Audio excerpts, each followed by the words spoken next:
Okay, I'm going to call the order the regular Board of Education meeting on January 13th, 2021 at 7 o'clock at Hubble Middle School. Mr. Hanlon, would you please call the roll? Ms. Wheaton? Ms. Crabtree? Here. Ms. Erickson? Here. Mr. Long? Here. Mr. Matheson's absent. Mr. Hanlon's here. Mr. Paulson? Here. Okay, Pledge of Allegiance. Mr. Hanlon, you want to lead us in the pledge? I pledge allegiance to the flag of the United States of America and to the republic for which it stands, one nation, under God, indivisible, with liberty and justice for all.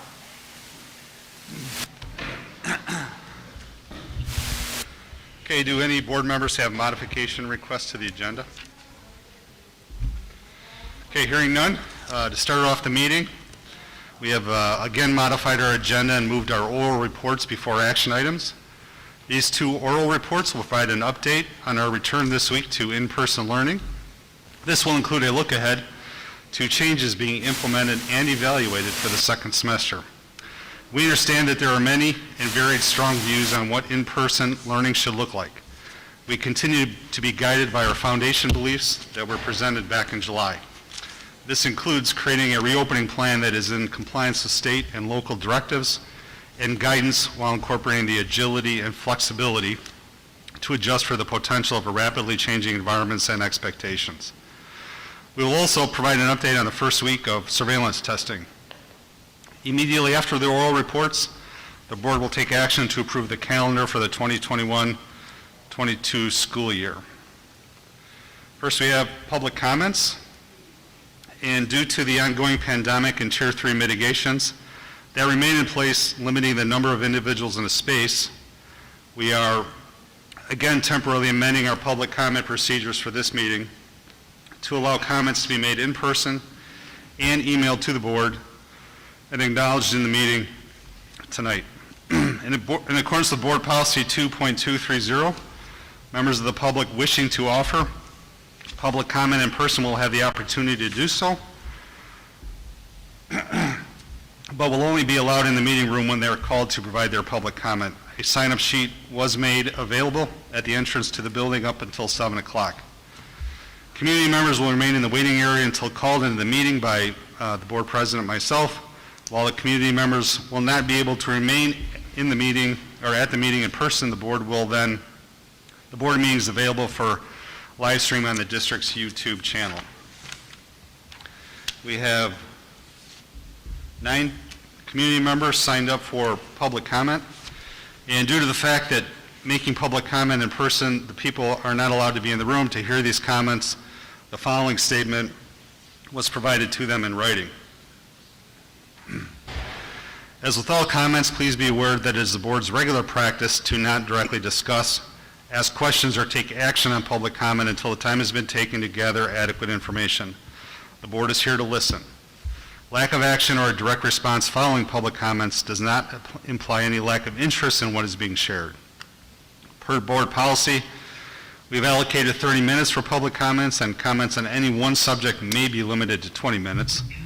The board may shorten the time allocation for each person to less than 3 minutes to allow the maximum number of people the opportunity to speak. Based on the number, we'll keep it at 3 minutes.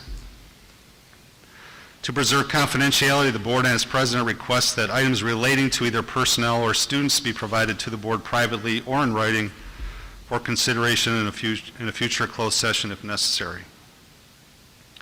The board must protect the civility and decorum of the meeting. Please be respectful for the duties of the board, our district leadership team, and the democratic process in your public comment. Please include your name and whether you are a resident of the district. Please limit your comment to 3 minutes. Vice President Crabtree will time the comments and raise her hand when the 3-minute mark is up, at which time we ask you to wrap up your comments. Please be factual and courteous and do not include statements that are personally or disrespectful or condescending to members of the board or staff. So we'll go through the comments in order as they were signed up. First is Michael Evans.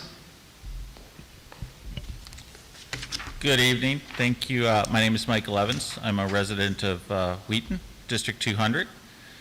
We currently have 1 student in the district, and we graduated another who's in college right now. So thank you for giving us a chance to speak with you today. There's no playbook for what we're experiencing right now. No one has one. No business, no students, no parents. And we have the right to have high expectations, but we certainly don't have any reason to expect perfection. It's not possible right now. Things are changing too quickly. But what I'd like to comment about today has nothing to do with you all, and it has to do with our students. It's not about the feelings of the folks before me here. It's about the feelings and future of each and every kid in the 20 schools within our district. We're here because of our kids, and we're here because we are taxpayers who pay a premium for our excellence in education. I think we would all like to say that education and student experience excellence is a strength.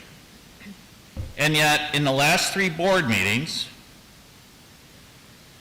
that I attended virtually, I did not hear student experience mentioned. I did not hear student educational excellence mentioned. And yes, we're in a crisis right now, and priorities change. But are these priorities just mere luxuries? Are they simply nice to haves? Are students essential? No.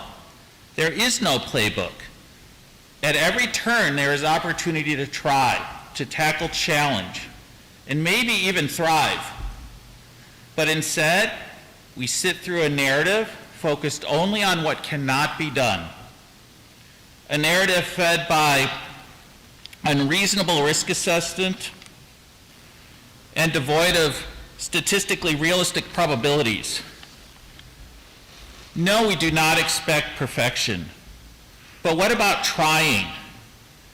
You can track cases, but how many hours of learning time have students lost? In parent-teacher conferences, I was told that despite 40% reduction in class time, thereabouts, without fail, every teacher, instructors who I admire, assured me that my child wasn't missing anything.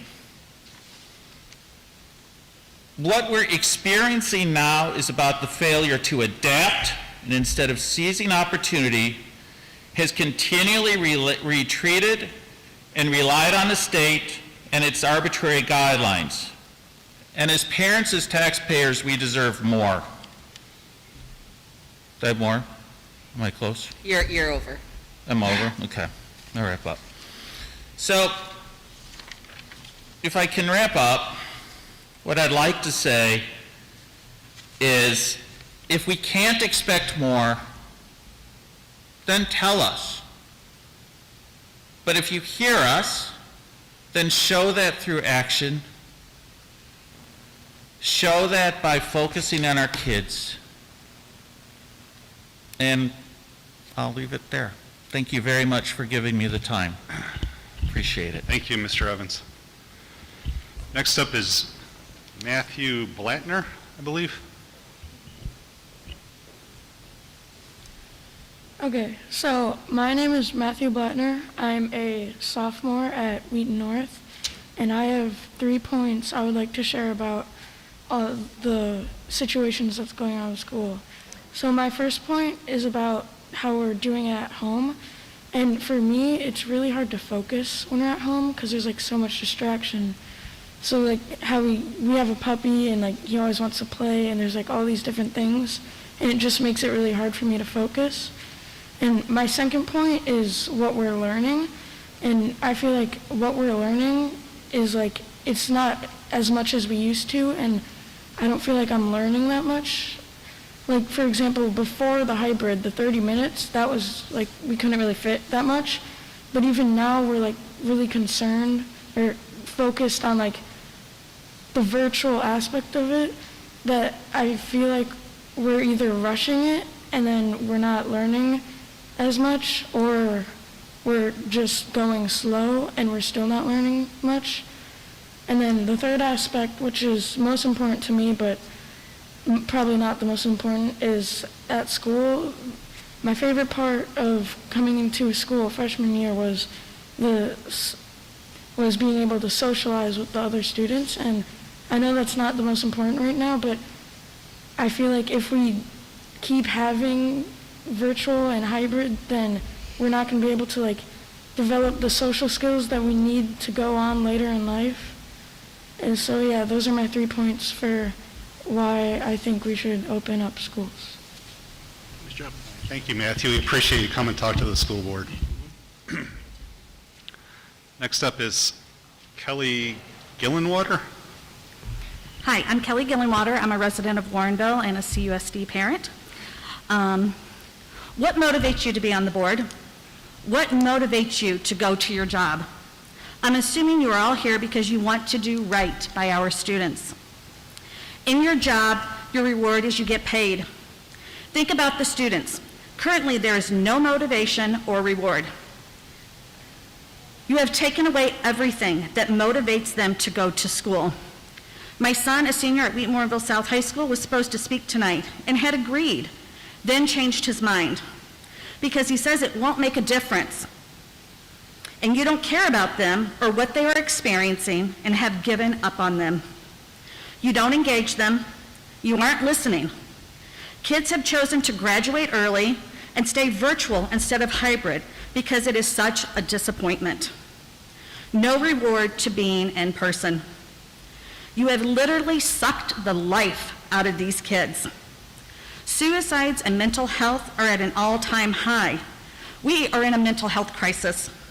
And it's not just our students, it's also the staff. Had a meeting yesterday morning and had the staff say they were struggling. It's real for them too. But you continue to use them as pawns. The science supports in-person 5 days a week of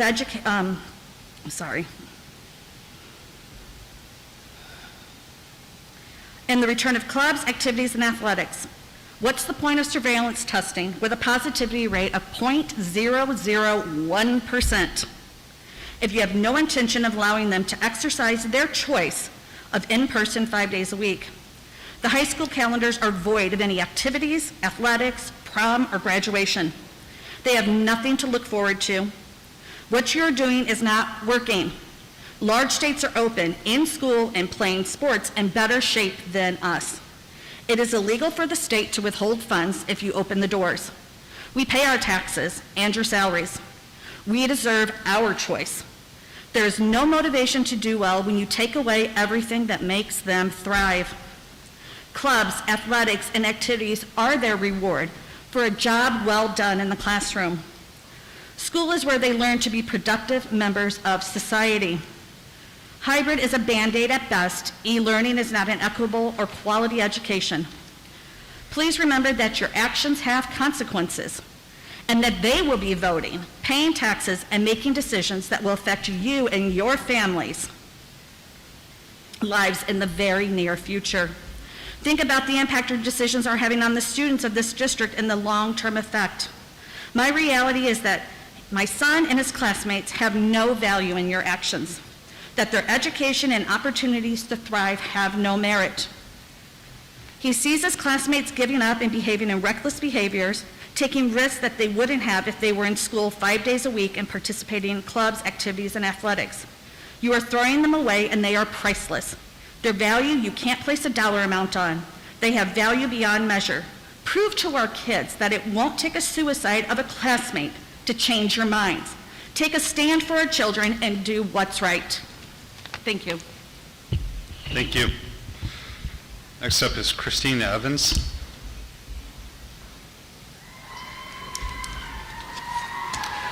Hi, my name is Christine Evans, and I'm going to read a letter from Ellie Hubbard, a senior at Wheaton North. I cut out about half of it, and I tell you that so that you know that these kids are having very intense feelings and they're really struggling. I miss school with everyone there, but not just half. I miss Friday mornings with the marching band playing the drums, making laps around the hallways at school, and the football team walking with their jerseys, and the cheerleaders in the middle of the two with their pom-poms and uniforms. I miss seeing all the girls carrying in their Starbucks and Dunkin' and at least one person spilling it every day. I miss super fanning at football games and then going out to eat with my friends after the game at 10:30 at night. I miss being able to say hi to strangers in the hallway or make strangers smile. I miss walking into school as the sun is rising and it's piercing through the windows. I miss watching the freshmen sprint through the halls before school, thinking that they're going to be late to class when they still have like 3 minutes. I miss being able to smile at someone you don't really know, but they smile back and you know that it made their day. I miss homecoming week. I miss decorating the hallway for homecoming and all the classes competing to see who can have the best decor. But for the entire week, you get to enjoy the decorations as you walk from class to class. I miss being able to build a connection with my teacher, because now when you are in the building for hybrid and they aren't teaching you, they have to teach the people who are online. Lots of busy work. I miss being with my friends in class and not being disruptive, but still having fun. I miss talking with my friends, and then the teacher comes over and you think they're going to yell at you, but they just want to join in on the conversation. I miss the feelings on game days for any sport, and all the teachers are wishing the athletes good luck, and they give an easier homework load because they want everyone to go to the game. I miss coming to lunch and sitting with my friends instead of just at a table by myself. And when there are not enough seats, everyone races to get to lunch first, and the people who are last just try to squeeze into any gap at the table they can find. Then you just all rant about your day and tell funny stories. I miss stopping by my old teachers or some of my favorite teachers' classrooms. I stop by and say hi and get into a conversation, and the bell rings. You should be in class, but you're having a good conversation. And so the teacher writes you pass so you aren't marked tardy. I miss school with everyone, not just half. Thank you. Next up is Dorothy Coop. Did I say that right? Yes. Good evening. Life in the Coop household during COVID. My 7th grade daughter is playing volleyball and playing cello. My 2nd and 5th grade sons are playing soccer and basketball.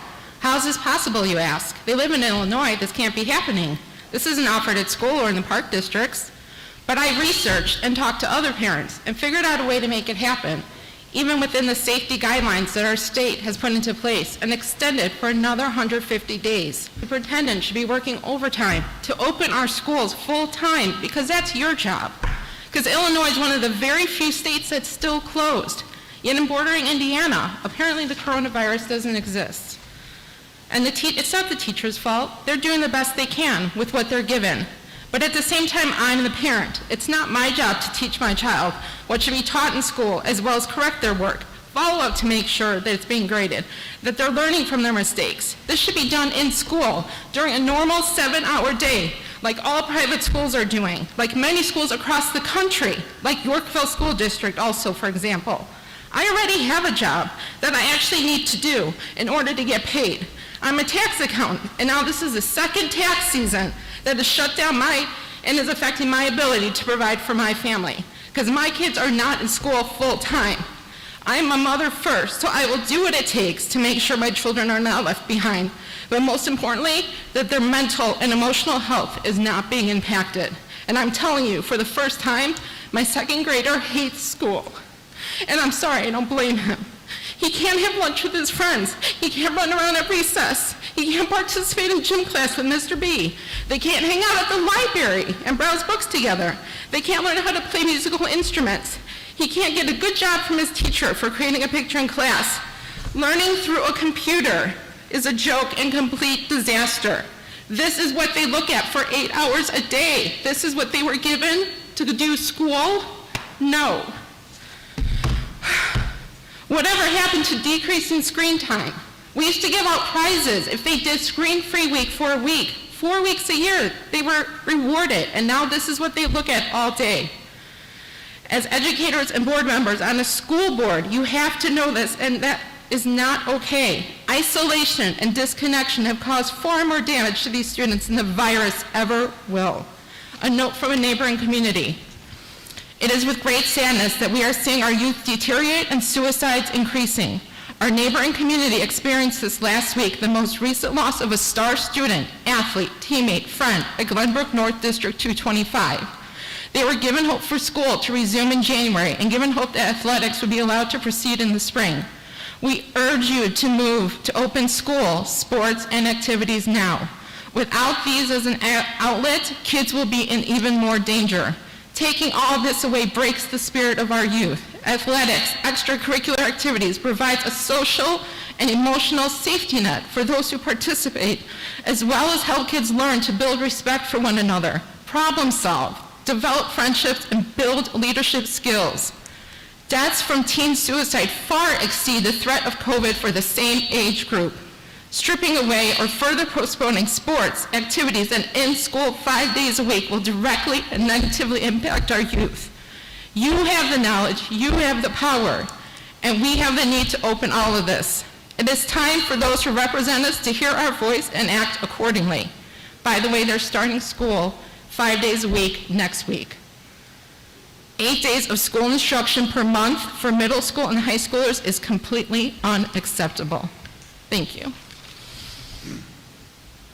Thank you. Next up is Tracy Olson. Good evening. My name is Tracy Olson. I live in Wheaton, and I have a student who's a senior at Wheaton North. To this board and to Dr. Schuler, I've emailed you before, and I have spoken here before. And I am here again to let you hear the words from our student who is, as I said, a senior, about his thoughts on his learning experience with hybrid education. Here is his response, and I quote, "We are missing a deeper understanding by not meeting 5 days a week for a full day. And some people learn differently, so there's that. Some people are fine, but some people are not. This is stunning feedback for you. This feedback shows that the district is not feeding the curiosity for students who are longing for knowledge. This feedback shows that the current learning format is failing to help those students who learn differently. And this feedback shows that some students are struggling mentally. So the question is, what is it going to take for the board to open the schools 5 days a week, all day, for those who want to attend in person? Is it going to take a tragedy like what other parents have mentioned tonight, what occurred at the Glenbrook North School District, to realize that we have to return to some sense of normalcy for our students and our teachers? The answer is clear for this body. Get the students physically back in class 5 days a week. And this has to happen now. Thank you. Thank you. Next up is Drew Clark. Good evening. My name is Drew Clark, and I'm a senior at Wheaton North High School. And we students need to be in school. I am in a speech class which is needed and required to graduate. But it is also needed in life. We are not able to get the same experience of speaking to other people through a screen. I have spoken with many classmates and friends that are experiencing the same problem that I'm facing, which is focus. Both the hybrid and online classes are bad for the students' focus, and it's bad for building habits that will affect us in the future. They say it takes 21 days to develop a good habit, or a habit, and we've been online for a lot longer than 20 days. When we are at home, it is so easy to be distracted by the TV or our phones or really anything. Me and my fellow classmates are doing worse in school because of online classes. These classes are also shorter, which is harder to fit in all the material that we need to know for tests and to graduate. We need you to fully reopen. Thank you. Thank you, Drew. Thanks for talking to the Board of Education. Next up is Vicki Summerdike.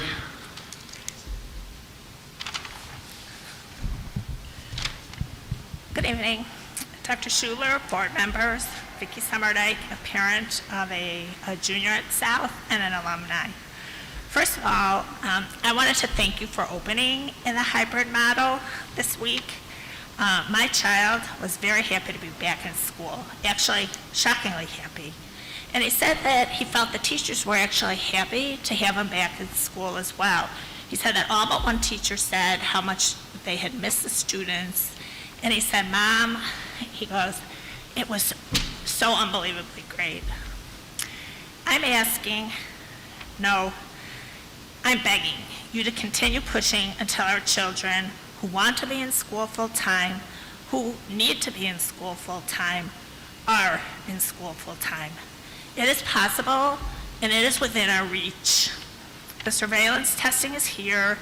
Teacher vaccinations are coming in the next couple of weeks. And I'm asking for you to take an aggressive interpretation of the ISBE and IDPH guidelines. It's a must. And like, for example, the IDPH has recommended a distance of 6 feet when possible, and the CDC guidance is 3 to 6 feet apart. So let's be aggressive. Let's go for 4 feet apart and get more kids in the buildings. Like Dundee Crown is doing that, Antioch's doing that, I believe District 225 is doing that as well. It can be done. It must be done. Our kids need their teachers, social action, their peers, activities, and sports. They want normal. We want normal. Please keep working to get them back in school 5 days a week. Thank you. Thank you. Last up is Patrick McQuaid.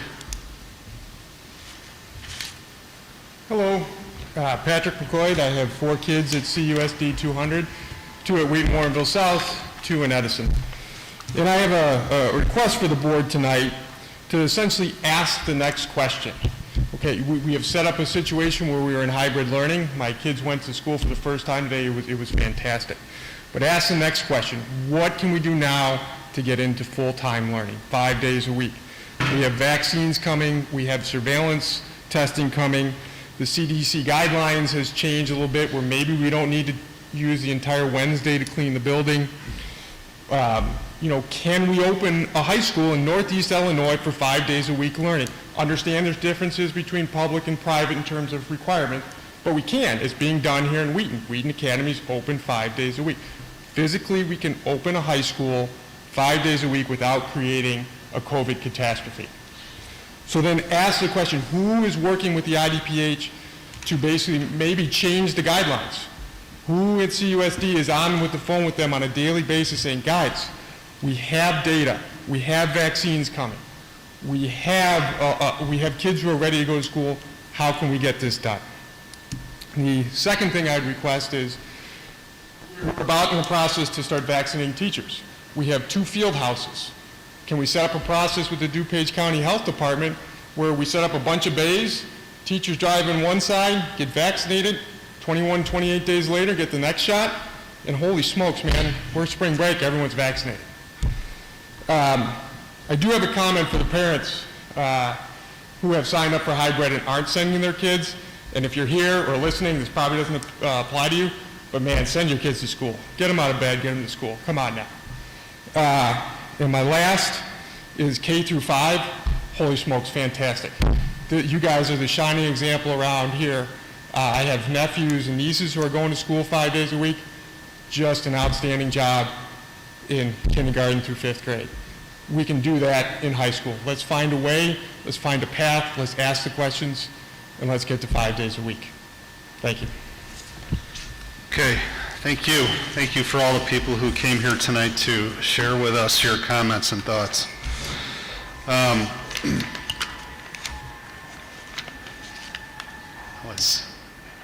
Hey, Charlie, could you close the doors, please? Thank you. Community members not attending this meeting in person who wanted to provide comments to the board had the opportunity to send an email to the board's email address between the posting of this agenda on Friday and 5 o'clock p.m. today, Wednesday, January 13th. All board members receive and read these emails. To be acknowledged, emails were to clearly indicate in the subject line that the email was intended for acknowledgement at the January 13th Board of Education meeting. These emails will be acknowledged, but not read and then documented in the board communication log. During this time period, we received emails from the following, 5 emails from the following people. First off was Nathan Hutchins on December 9th regarding surveillance testing. Leah Weston on January 8th regarding return to in-person. Jill St. Clair McCann on January 11th, return to in-person. Susan Walk on January 11th regarding return to in-person. And Sarah Boker, January 12th, return to in-person. So that concludes the public comment portion of our agenda. Next up, we will hear from our superintendent. I'm sure Dr. Schuler has a variety of things to update us on. Thank you, Mr. Paulson. So I have a couple of things I want to share with the board tonight. Number one, I do want to start as well with a thank you to certainly members of the public, those that have communicated with the board either formally as a part of this meeting or just through regular board communication.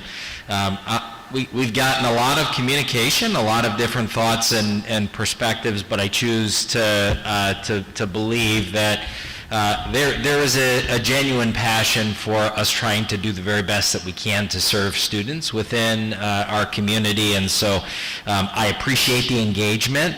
I appreciate the ongoing discussion, and I especially appreciate those messages that have come with some genuine thought or feedback around perhaps how we can work together to continue to solve problems and challenges. So thank you for that.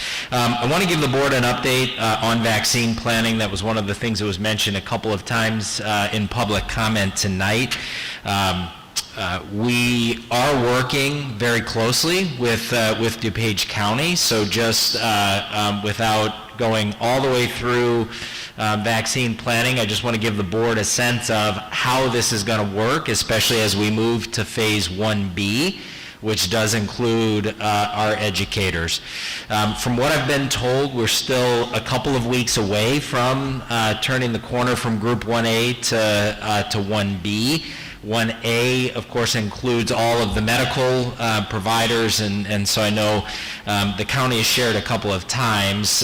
One of the great benefits to DuPage County in our area is the amount of medical support in the area. We have a number of hospitals, a number of medical networks, and so the reality of that is that the numbers of individuals being vaccinated in 1A, I think are a little bit higher in our county perhaps than they are in others. So the way that the vaccine flows, it comes from the federal government to the state. The state allocates it to local health departments, and it is the local health department that makes the decision on how those doses each week are distributed.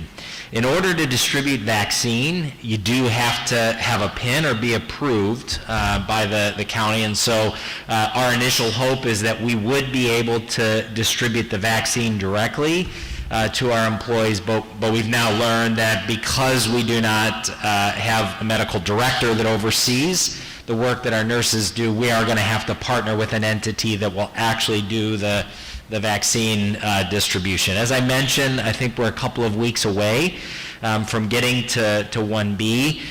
From what DuPage County has shared, when we turn and start to do the vaccine through Group 1B, there are just shy of 300,000 people in DuPage County that are in Group 1B.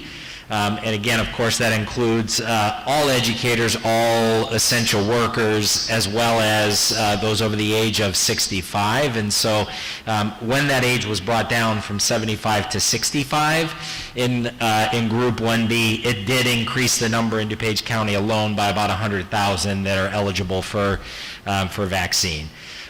As of this week, the average dosage per week has been about 11,000. So again, when you think about 11,000 doses a week, it is going to take a little while to get through Group 1B.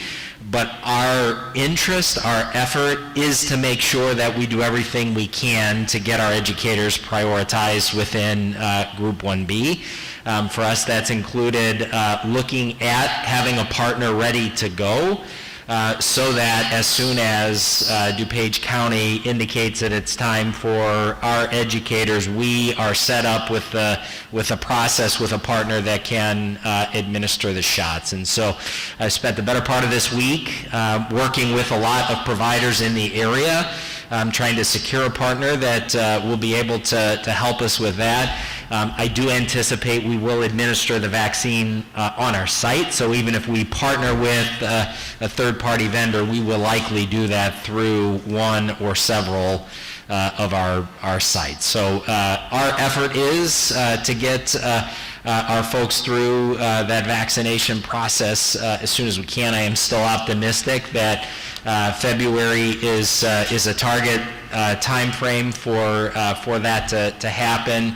But I do believe that we may not know until the very last minute that our number is being called. It's not entirely clear yet from the county exactly how that Group 1B is going to be prioritized. But we're going to make sure that as soon as our number is up, we're doing everything that we can to be ready to have our name as close to the front of that line as possible. And again, we are working very, very closely with the health department to ensure that we've done everything we can to have ourselves ready to go.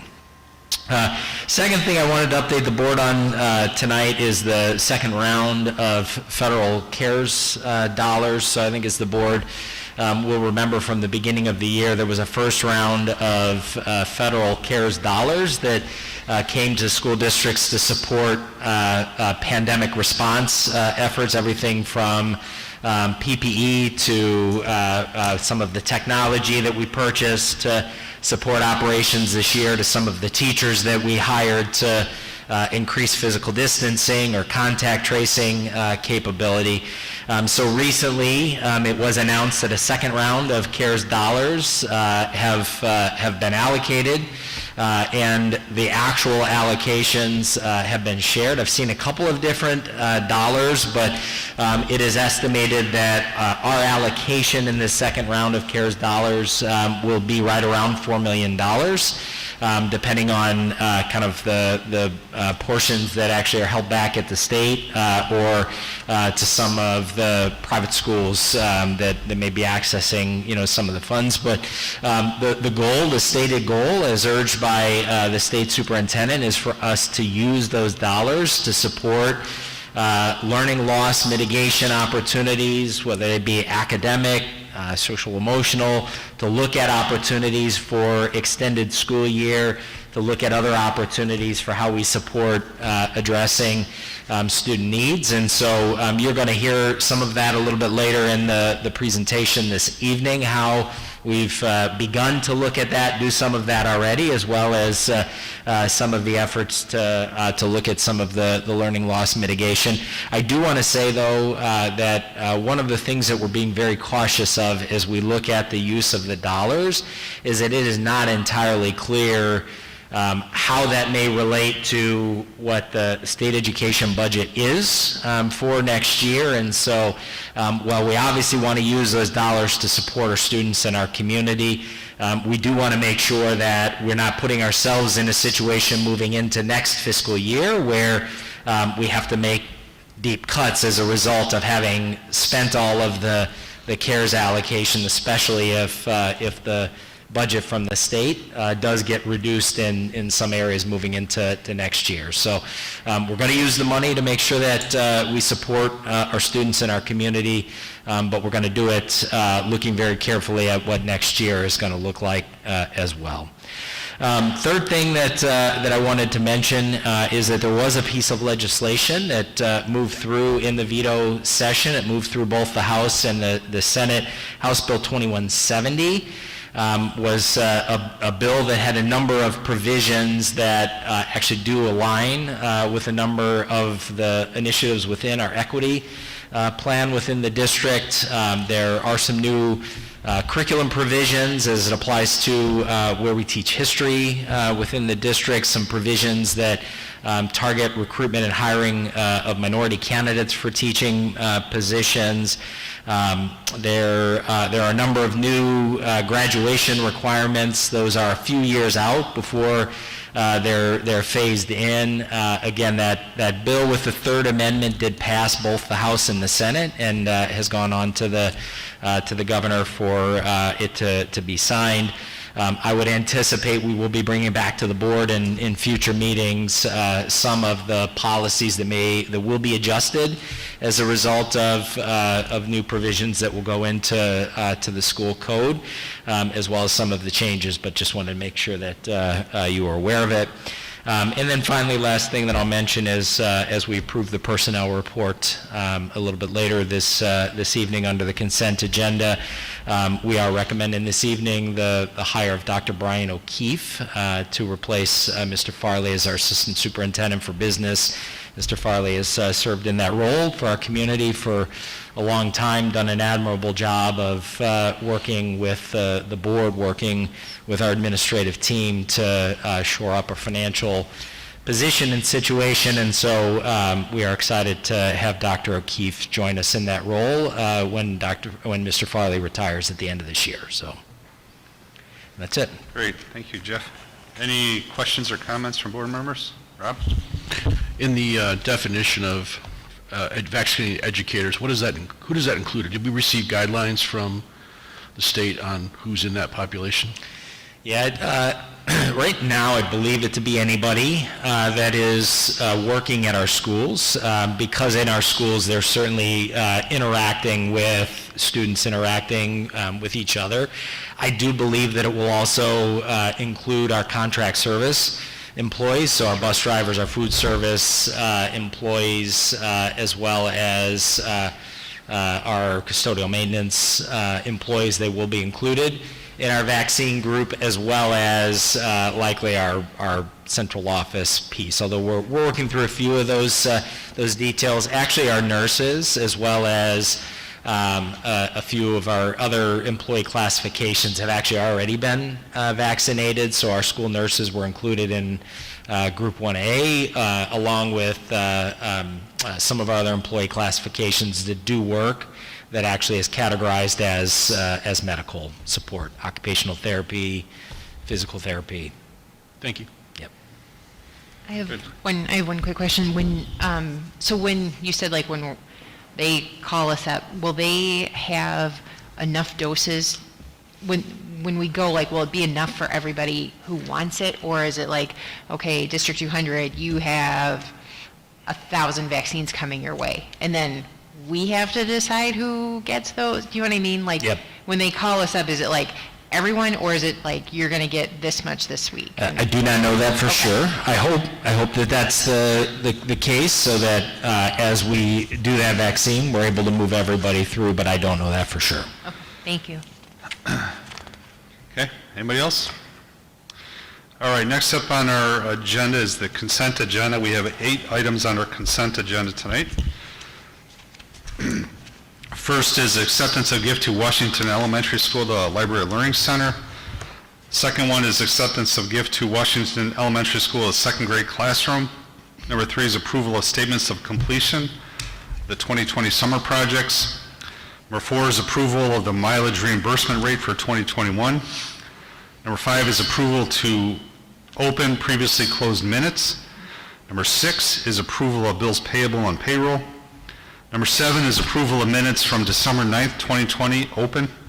December 15th, 2020, the special meeting, which was open. And approval to destroy recordings of closed sessions prior to August 2019 is allowed by law. And finally, number 8 is approval of personnel report to include employment, resignation, retirement, and leave of absence of administrative, certified, classified, and non-union staff. Are there any items board members want to remove from this consent agenda? Any comments or questions, comments, Dr. Schuler? I do not. Any questions from board members? Okay, can I have a motion and a second to approve the consent agenda as presented? So moved. Moved by Mrs. Crabtree, Second. second by Mrs. Booten. Mr. Hanlon, would you please call the roll? Ms. Crabtree? Yes. Ms. Booten? Yes. Ms. Erickson? Yes. Mr. Long? Yes. Mr. Hanlon? Yes. Mr. Matheson is absent. Mr. Paulson? Yes. Okay, the consent agenda has been approved as presented. And then we have a separate consent agenda to post revisions to some of our policies. We have 12 of them noted tonight. These will be on display for 30 days for public comment. Number one is approval of, actually the first one is approval of a revised board policy 4.20 related to fund balances. The next one is approval of post revised policy 3.40 superintendent for public review and comment. Actually, the next 10 are all approval of the post revised policies, so I'm just going to read off the policies in order to shorten the time frame up here a little bit. Number 3 is 4.80 accounting and audits for public review and comment. Number 4 is 4.90 student activity and fiduciary funds for public review and comment. Number 5 is 6.20 the school year calendar and day for public review and comment. Number 6 is 6.300 graduation requirements. Number 7 is 6.310 high school credit for non-district experiences, course substitutions, and re-entering students. Number 8 is policy 6.320 high school credit for proficiency. Number 9 is policy 6.340 student testing and assessment program. Number 10 is policy 7.100 health, eye, and dental examinations, immunizations, and exclusion of students. Number 11 is policy 7.140 search and seizure. And number 12 is 7.300 extracurricular activities. Again, those last 11 were all posting revised policies for public review and comment. Any questions or any items board members want to remove from this consent agenda? Any information, Dr. Schuler? Nothing additional. All of those policies were part of recent press review. They were reviewed by your policy committee at the committee level, so they're recommended for posting tonight. Okay, so these will come back to our agenda at the next business meeting in February for approval. Can I have a motion or any questions or comments, board members? Can I have a motion and a second to approve the policy posting consent agenda as presented? So moved. Moved by Mrs. Booten. Second. Seconded by Mr. Long. Rob, you want to call the roll? Ms. Booten? Yes. Mr. Long? Yes. Ms. Crabtree? Yes. Ms. Erickson? Yes. Mr. Hanlon? Yes. Mr. Paulson? Yes. Okay, the policy posting consent agenda has been approved as presented, so that'll be on display for 30 days. Next up, we're up to our oral reports. As I mentioned in my opening comments, we have been moving these up in front of action items to try to address the topic of the day, I guess. We have 2 of them tonight. First is an update on return to in-person learning, and then second one is going to be an update on the first week of surveillance testing. Dr. Schuler? Yep, I'm going to test the microphone, make sure it's working. We working with the microphone? Great, thank you. We're bringing to the board on our return to school plans this week. Did bring about the return of our middle and high school students to our hybrid model. And so just a couple of things that we're going to update the board on this evening.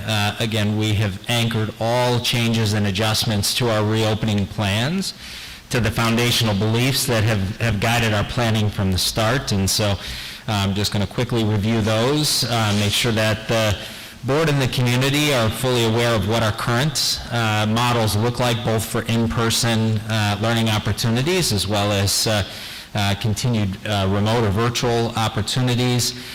Give you some updates on some of the projected changes as we move into the second semester.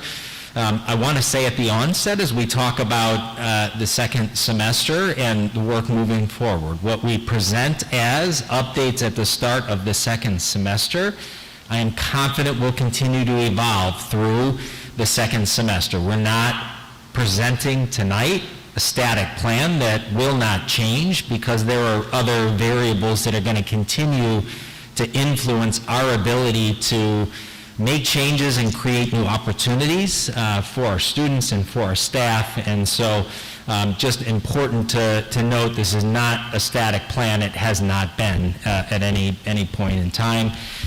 We're going to spend a little bit of time with the board just addressing some of the strategies that Mrs. Murphy and team have put in place to continue to address learning gaps, look at emotional wellness, provide a very quick substitute update because that was something we did talk about, and we've made some significant efforts to shore up a substitute pool for this semester, and then talk to the board and community a little bit about what we project as we continue to move forward. So it is, always has been, our goal to make sure that we safely return to in-person options. And so at any level, as we brought students back into our buildings, of course we want to have students in our buildings, but safety will continue to remain a required premise of any of those opportunities. We shared that for the first time in July, and again continues to be important. On July the 8th, again, we presented some foundational beliefs that continue to guide our practices. Belief one is that we safely bringing students and staff into school, but also making sure that our practices can keep them in school. And so you're going to hear an update a little bit later this evening on surveillance testing, which was an additional mitigation that we added to our plan at the secondary level, again focused on making sure that now that we have kids back, we're able to keep them there. We know that we need to make sure we protect the health and safety of students and staff to the greatest extent possible. It's a pandemic, right? And it is a virus that has continued to evolve and challenge us both at the local level and certainly at the national level, and so that continues to be important.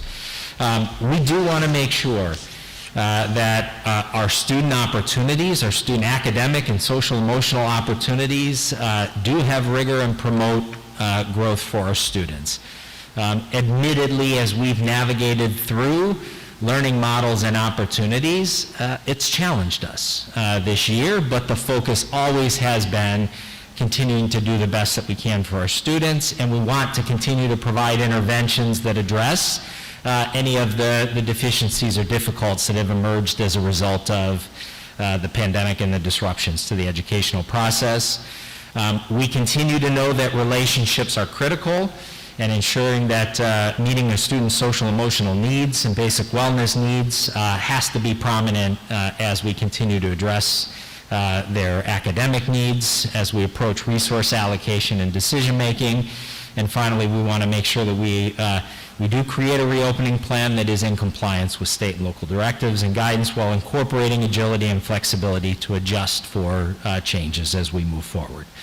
So what are our current learning models? Again, I think the board is aware of it, but I just want to make absolutely certain. At the early childhood, these are our in-person opportunities. At the early childhood, those that are attending in person are doing so 4 days a week for a 2-hour session at Jefferson. At the elementary level, those that are attending in person are doing it 5 days a week for a 4-hour day while they're at their elementary school. At the middle and high school, in our hybrid model, there are 2 days a week that are full in-person days, and then 2 days a week that as of right now are asynchronous at the middle school, but transitioning to synchronous to live stream supported days. At the high school, those other 2 days are live stream, and then of course there's the Wednesday that is the asynchronous learning day and provides teacher office hours. At the Transition Center, students are attending 5 days a week for a 4.5-hour day. And then at middle and high school specialized instructional programs, students are attending 4 days a week in person, full and in 1 day of asynchronous learning and supports. I do want to mention and share that even at our middle and high schools, we do have some students that are attending more than 2 days a week. As opportunities have presented themselves, we have continued to look for opportunities to expand days that students are in. In the remote space, again, just a reminder that our early childhood, elementary, and middle school students that are learning 100% remote are doing so through our virtual academy. And at the high school, our students that have chosen or continue to choose full-time remote will do that through live streaming into their existing classes at the high school. We're going to transition and just review with the board. I think Mrs. Murphy's behind me. She's going to come up and review a few of the hybrid learning priorities as we've developed the hybrid model, and then we're going to shift back in and talk a little bit about some of the changes as we look to second semester.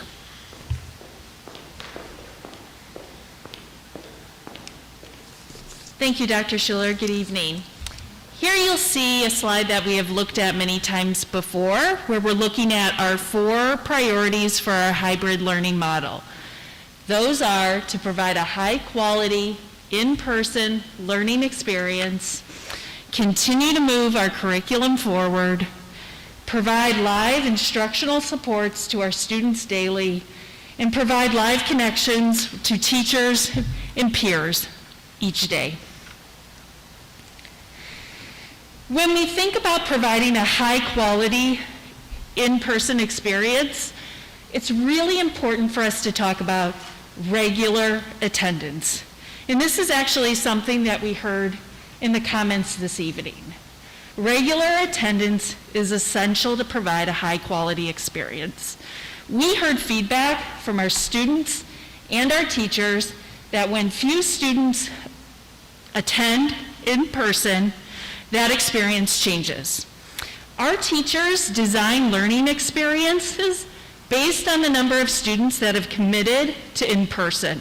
So when half the number of students are present in person and half are on the screen, that lesson design looks one way.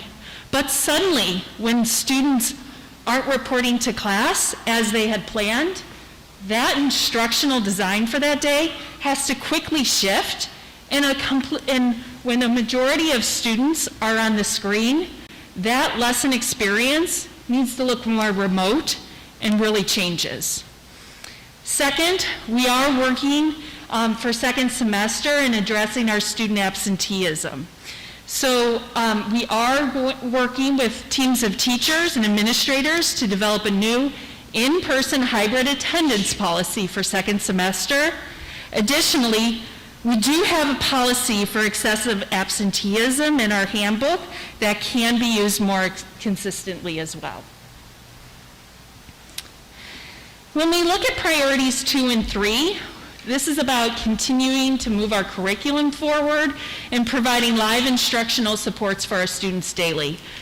We are using the live streaming element, but this is being used in a variety of ways.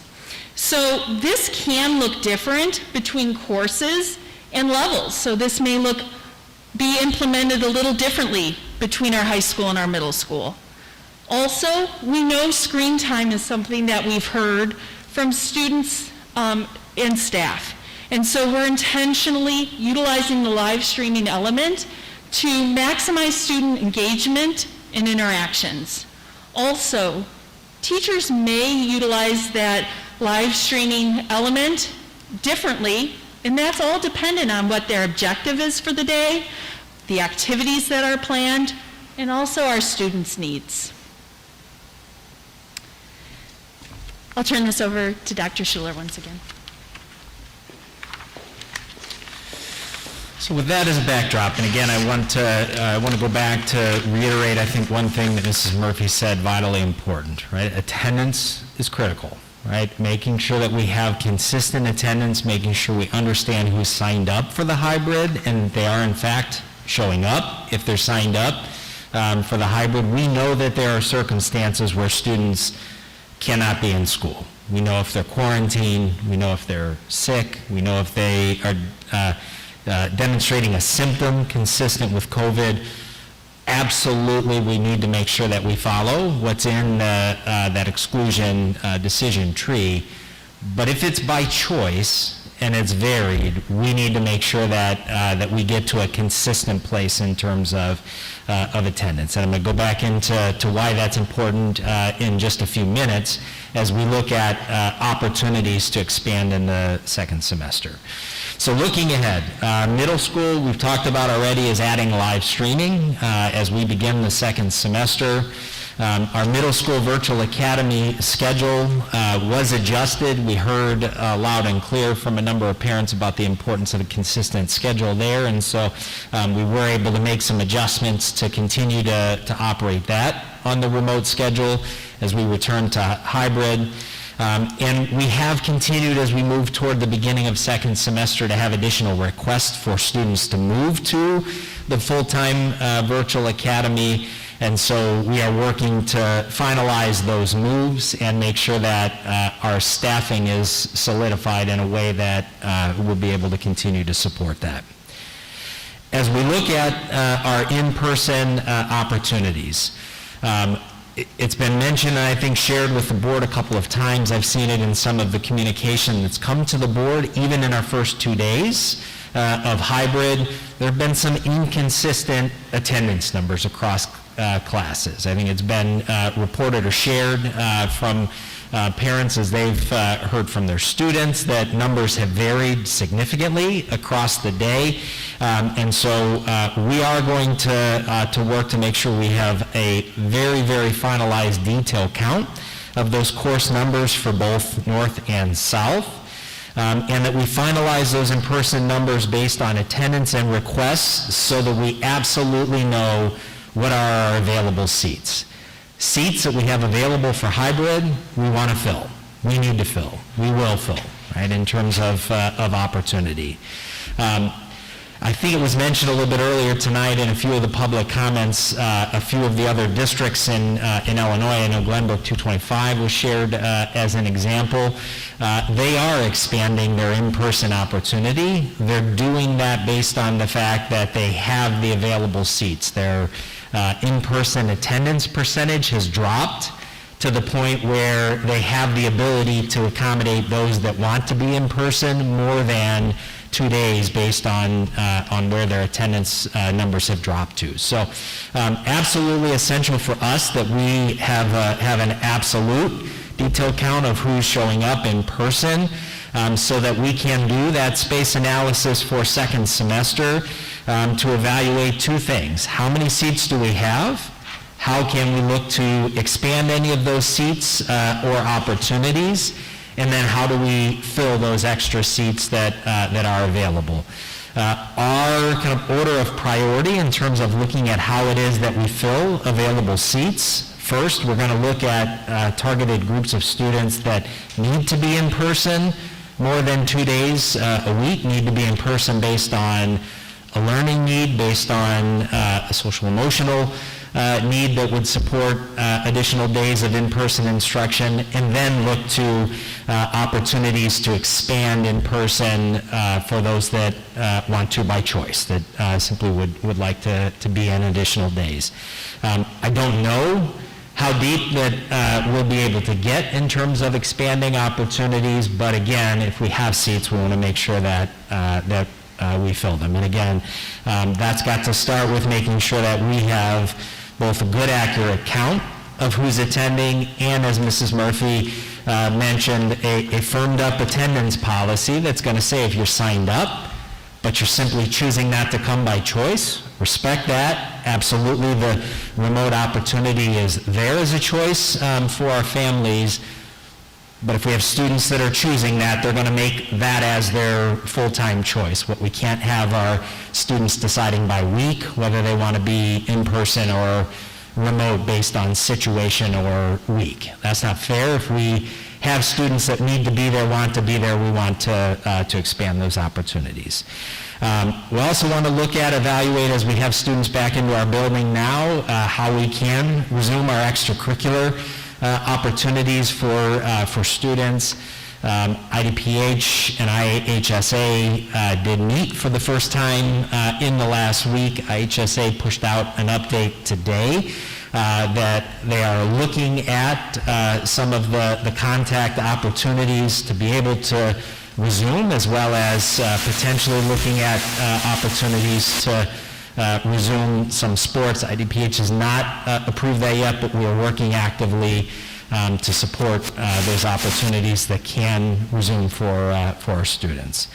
And then finally, I want to mention that any additional opportunities that we have to add students to our buildings for more in-person opportunities is going to be based on space available, given our current mitigation strategies. And again, just as a reminder, not new, right? The core mitigation strategies that are part of any of our in-person opportunities include physical distancing. Now that's defined as 6 feet, universal face coverings, hand washing, sanitizing, cleaning, disinfecting. We've added the surveillance testing to our mitigation strategy, and then contact tracing. And I noticed both physical distancing and contact tracing are related, put an asterisk next to them because they are in fact related. And so just a quick diagram, I wanted to make sure that the board understands, one, why it is that we do hold to a 6-foot physical distancing, and as far as I'm aware, all of the school districts in our immediate area are adhering to this same area. When we have positive cases in our schools, and we do, if we have students spaced 6 feet apart, it does not lead to additional quarantines. If we don't, if we shorten that distance from 6 to 4, 6 to 3 feet, if we have a positive case in our school, as you can see on the diagram on the right side, it is likely that you would have anywhere from 3 to 6 students sitting immediately around the student that would be quarantined simply as a result of the way that close contact is identified. Again, we want to avoid that. We know and we understand that as long as the virus is around, we will have cases. We still see cases emerge in the school, but to date, because of the mitigations that we have, when we have had cases, we have not seen quarantines as a result of activity in our school. I think that's the reason, candidly, that we have not seen spread inside of schools as well as a result of that. So again, just wanted to mention that. So again, as I go back and just reiterate what we're looking at for second semester, we're continuing to do a very, very careful space analysis to look at the seats that we have available, look at our current participation numbers. I am confident that it will open up some opportunity to continue to expand the numbers of days that we have students able to attend, but we need to get a clear handle on who in fact is showing up to the hybrid, and I think as was mentioned earlier this evening under public comment, we need a commitment, and we need for our students to be consistent with that so that we can decide how much we can expand in terms of opportunities. There's one more piece I'm going to come back to a little bit later after we go through a few of the mitigation in terms of some other opportunity that we're looking at moving forward. But first I want to turn it back over to Melissa and then to Chris to talk both about learning gap mitigation, what we're doing around that currently, as well as social emotional support for our students and what we're doing as we transition back to the hybrid.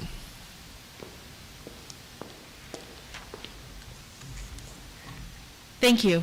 Addressing learning gaps has been a focus for our staff this year, and we are actively working on programming to implement this spring, this summer, and next fall.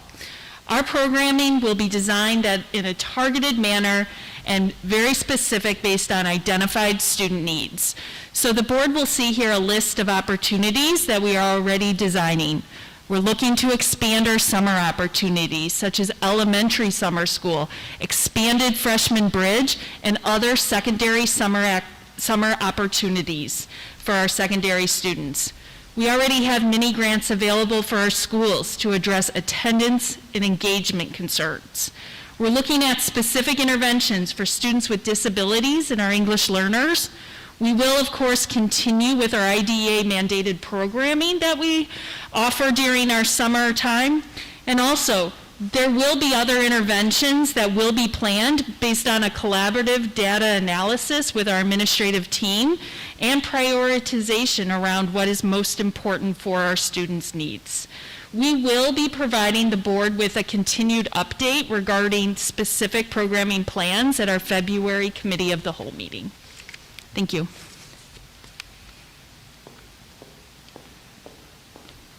Good evening, board members. Excited just to talk a little bit about emotional wellness and relationships. So obviously, as our secondary has returned back to in-person, this is an incredible time to connect with our kids, but to strengthen those relationships, and certainly to continue to work on relationships with our kids virtually as well. But when we think about the work, and I spent the past 2 years here prior talking about our SEL framework, talking about relationships. Relationships are at the heart of our work, not only in our SEL framework, but really across our district. It's an organizational value. A lot of the work that we had jump-started last year centered around identifying and ensuring that every kid had a trusted adult that cared about them, that had high expectations for them.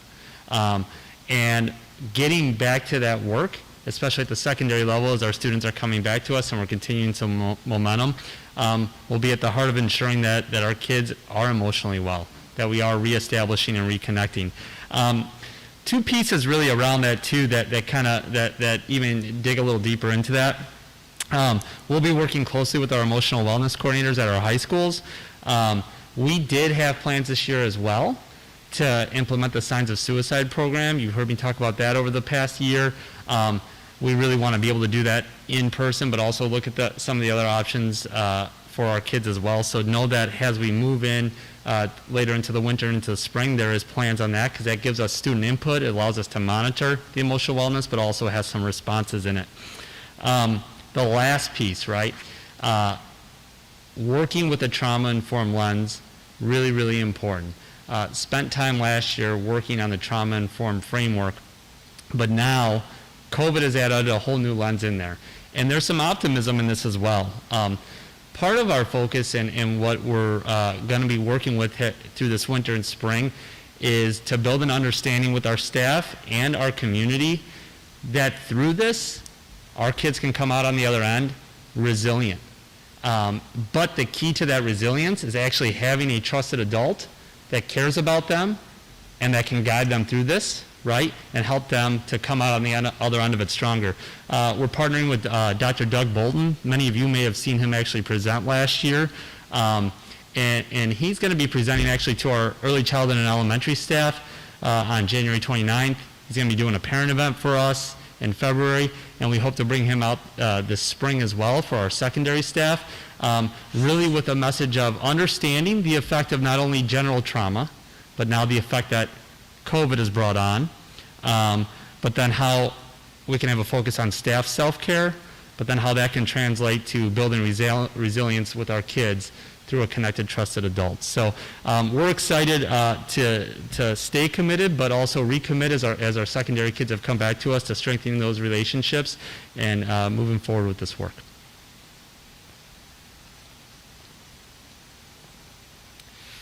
So just quick update on substitutes. Dr. Kyle and his team have been working on this over really the last month since we first shared and identified this as an issue for us. So we did do a big outreach to add both to our classroom supervisor list and our guest teacher or substitute list.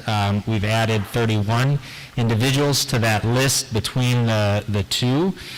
We've built an incentive for our guest teachers to commit time with us through an incentive increase to where we start them in terms of guest pay if they're willing to commit to 1, 2, or 3 weeks of committed time with us.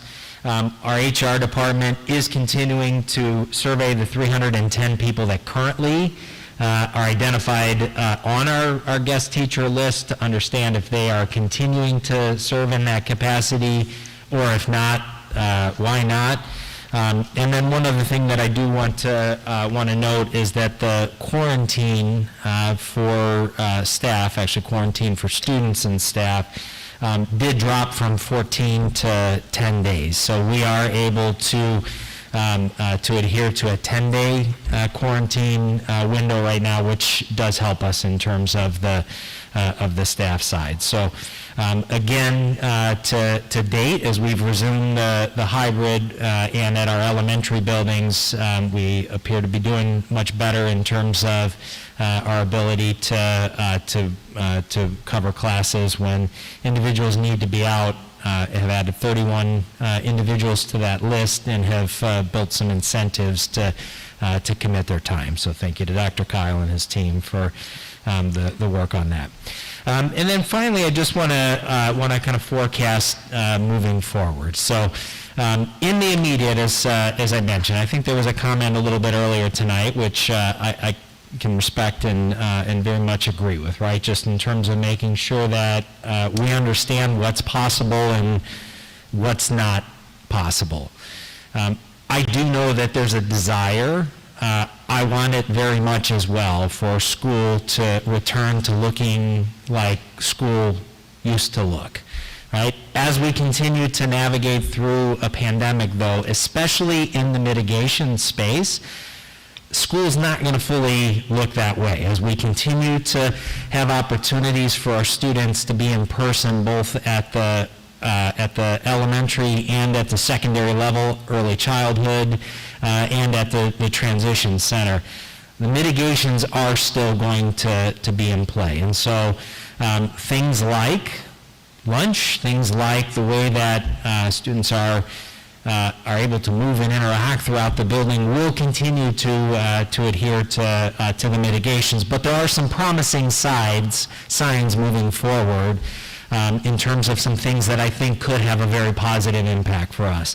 I talked about vaccine under the superintendent report. Our school employees are in 1B, and absolutely, if we can get all of our staff vaccinated, that will go a long way in terms of the support that we have in place for our teachers. I do believe that guidance will continue to change or evolve, and I want to highlight a couple of these pieces that I think could work together in a positive way to support that as we move forward. There is an increase in testing around our community.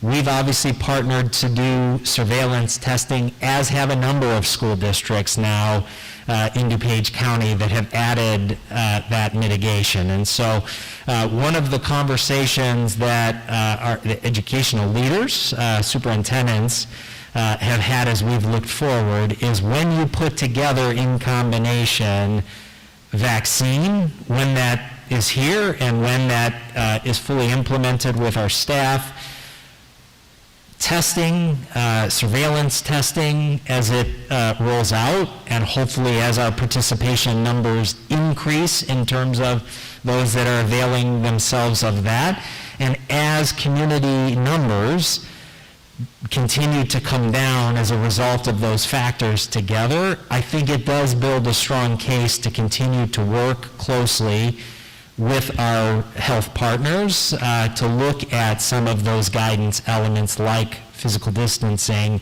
to see if in fact we can look for opportunities to reduce that. And so we are in regular contact with the DuPage County Health Department, advocating for opportunities and advocating for continued look at some of the mitigations and the guidelines that sit on top of our system. But I think this combination of variables, as we look at vaccine, as we look at guidance and how it may change, as we look at the continued fluctuation in community transmission that hopefully will continue to trend downward as we see some of the vaccine roll out and as we move away from some of the end of the year, and as we continue to see testing roll out in a more systemic way, I do believe that there are going to be some opportunities to continue to evaluate how it is that we can bring students in moving forward.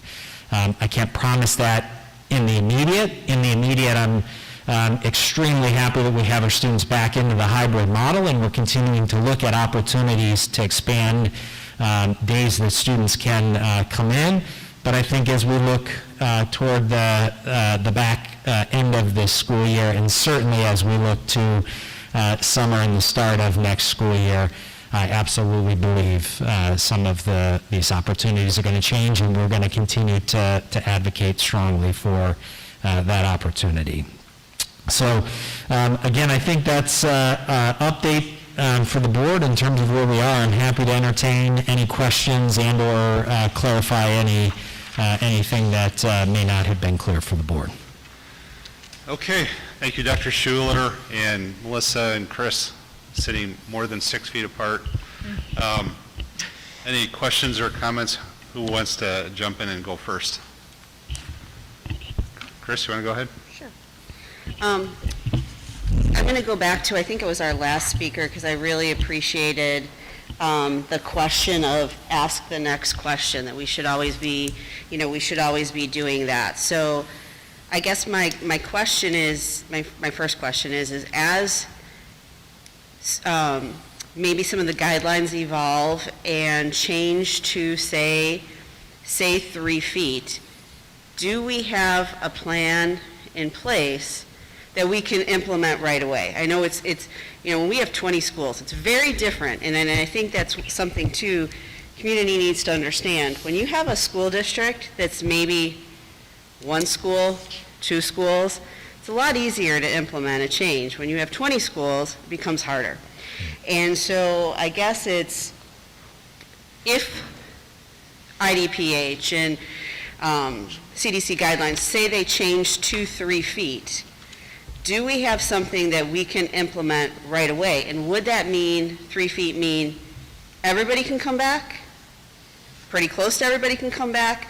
I guess I just want to be sure that we have that next step ready to go if and when we can have that. So. Yeah, so the transition that way is going to be much easier than the transition from full in-person to remote or some version of a hybrid. And again, what I'll mention both at the middle and the high school is that the core of your schedule, your master schedule, didn't change, right? In the hybrid model, you've simply taken your sections and broken them apart so that you can adhere to the physical distancing within the section. So if that were to change and more students could be inside of the classroom, the sections exist. That's just a matter of bringing groups of students back together, but it's not a new schedule that would have to be developed. So the answer to that is yes, that plan is relatively easy to bring back more than it is to go the other direction. So yes, we're ready. So my next one, and I'm sure you can answer that, or it can go to Melissa. I think back to my teaching days, and I think there's some, I know there's some expectation or some misinformation out there that when we're doing our hybrid classes, that teachers should be on for the entire class period. And I go back to my own teaching days. I did not stand up and teach an entire class period. You would teach, kids would then work and apply, you could do small group. And I think there is some misunderstanding out there that their expectations are the teacher should be on the entire time.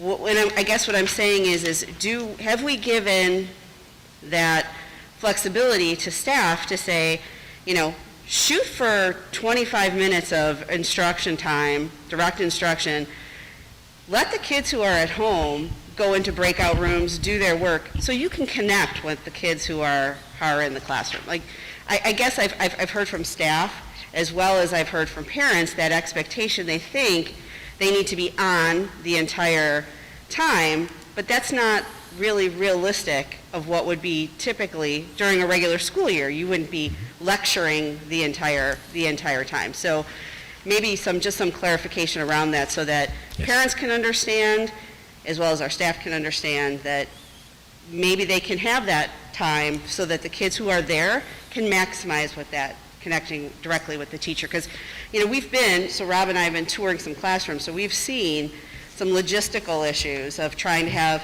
kids on a screen, the kids in the classroom, and the physical aspect of where you can be. This would help with some of that as well. Yeah, so of course the short answer is yes, that those supports and opportunities are being provided and or clarified, certainly as we've rolled out the live stream model to our middle schools and given our teachers time to prepare for that instructional shift. It's been very much with the understanding that the instructional model has to fit the instructional goal, right? And there's not a one-size-fits-all instructional model that's going to fit for every content area and every situation. And so absolutely, as a teacher's in a classroom, some percentage of time is spent addressing all students that are in the class. Some percentage of time is spent providing individual supports or small group support, right, to students, and same can be at play in a hybrid model. It's just the reality is students are in physically in two different places, right? And I think you had mentioned it before. That's what comes back as well to the attendance element, because I think both you and Rob heard as we've toured a couple of buildings that there were situations in the hybrid model where teachers had a lesson designed, and that lesson was designed with the idea that there were going to be a certain number of students physically present that may be engaging in some type of lab activity or experience. And when in fact then the class period starts and there are not 12 students there are only 3 students or 4 students there, that does put a significant wrench in that instructional experience that has been planned. And I'm sure, I know that's frustrating for the teacher, that in turn is frustrating for the students who are not getting the experience that was planned. And so again, continuity is important and critical, accepting the fact that the hybrid model isn't going to be perfect, right? There are going to be some challenges, but I think the more predictable it is in terms of the number of students that are planned to be there, being there, helps to provide a better instructional experience. Just one more question. We've gotten a lot of communication around, there are other districts that are doing 5 days around us. The parochial schools are all doing 5 days. To your knowledge, are they not following the 6 feet, or do they have the space? I'm thinking Wheaton Academy, for example. I've seen their campus. They have a lot of space. Is it they have more space than we have to be able to implement 5 days, or are they going under the 6 feet? Do you know? I'm not aware of any that are not following the 6-foot expectation, either public and or private schools within our area. So I think every school district has a unique set of circumstances, right? There are lots of districts around that look at District 200 in our elementary plan and ask the question, how do you have students in the buildings 5 days a week? And the reality is we were able to do that given the number of buildings, the space that we had, and the number of students that selected to stay full-time remote through our virtual academy, that it opened up the opportunity to do that. Again, we did that analysis at the beginning of the year in selecting the hybrid model. I think the board will remember, because it's shared with you many times, that at the original point of choice, 75% of our families had selected the in-person hybrid model, and so the space was not going to allow, with 6-foot distancing, to have students in 4 days or 5 days a week. As we look to the second semester and more students have picked a remote-only option or have defaulted to a remote-only option, that may change. That will likely change if we have that firm number and open up some opportunities between seats that are available by students shifting the choice and continuing to look at where else do we have seats within a building that might support students. So even if we have some circumstances where, as you look at a student's schedule, maybe 5 of the 6 classes that they're attending would have the ability to accommodate space, 1 would not.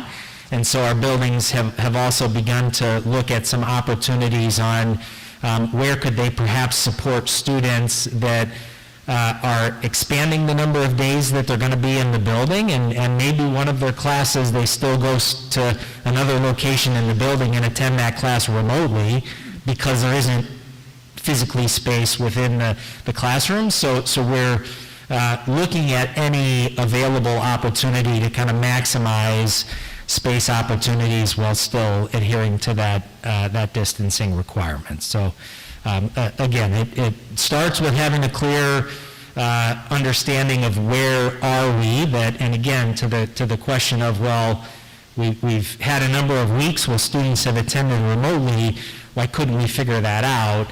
This is literally changing as students are coming back. So we know on paper the number of students that have signed up to be in person or remote, but the reality is that's changing, right? As students are coming back and adjusting their choice, and that is where we just need to be clear that, as we've said at the elementary level, right? Students made their choice by trimester, but once they've locked in their choice for the trimester, it is for the trimester, right? We cannot make an adjustment, and so as we move to second semester, we're going to need to affirm that same principle at our secondary schools. So that, in fairness, our goal is to make sure that either instructional model, in person or remote, or combination thereof, is a valid instructional model, right? It's not fair for us to ignore any of the opportunities that our families are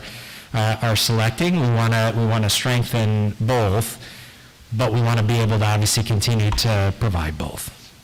I appreciate that opportunity that, even if it's maybe not a full schedule that can be in class, that maybe we can think outside and try to figure out other places for them to be able to see those remotely, but still getting them in maybe some of their core classes that they have that opportunity. So thank you.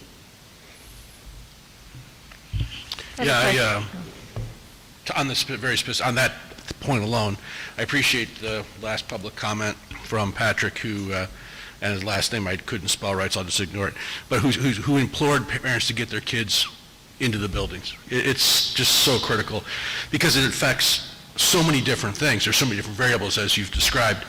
So I strongly support this hybrid attendance, being more specific on this hybrid attendance policy and trying to get, if that means getting more kids in school who want to be there or need to be there, that's incredibly important. So I appreciate that we're continuing to pressure test that.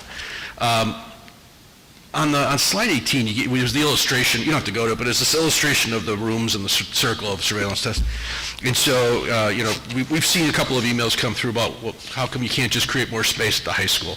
And it's not just the room size, but it was also, I believe, passing periods and all the other things that go on because you're not in a cohort model. Is that still true or valid? It is true, but I guess what I want to mention is that we are okay in terms of the transition points based on the way that students are moving. Our bigger issue in terms of contact tracing and close contact will be if students are sitting in classrooms intentionally not 6 feet apart, right? If they are sitting, again, as long as the current definition of a close contact is not changed.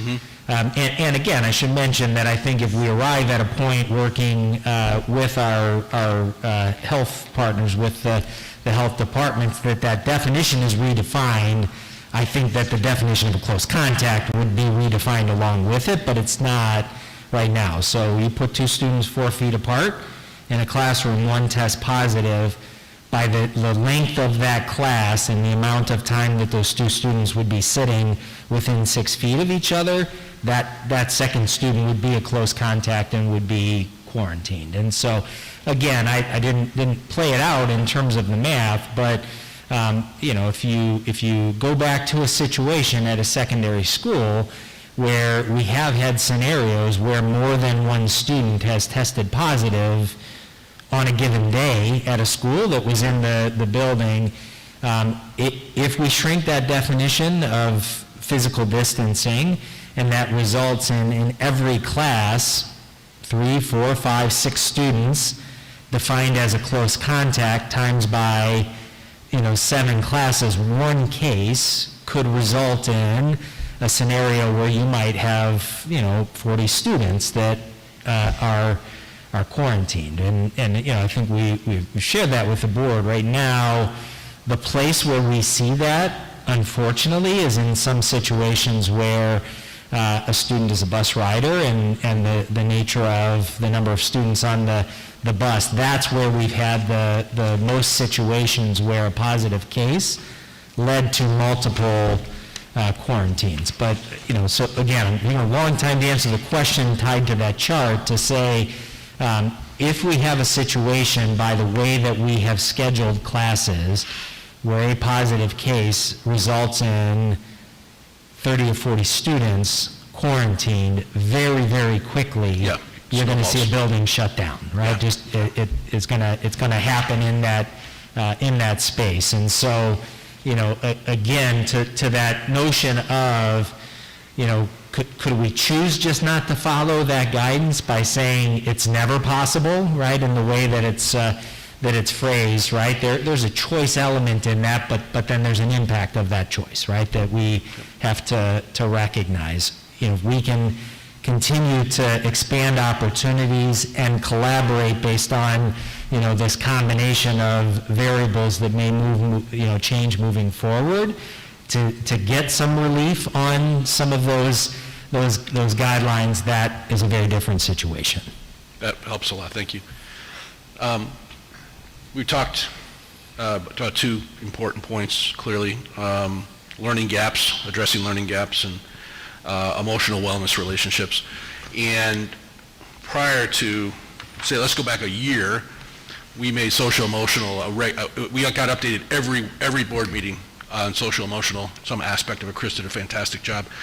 And I'd like to explore the possibility of putting learning gaps and wellness relationships in that same context. So every meeting we get more information, and so kind of a deeper dive.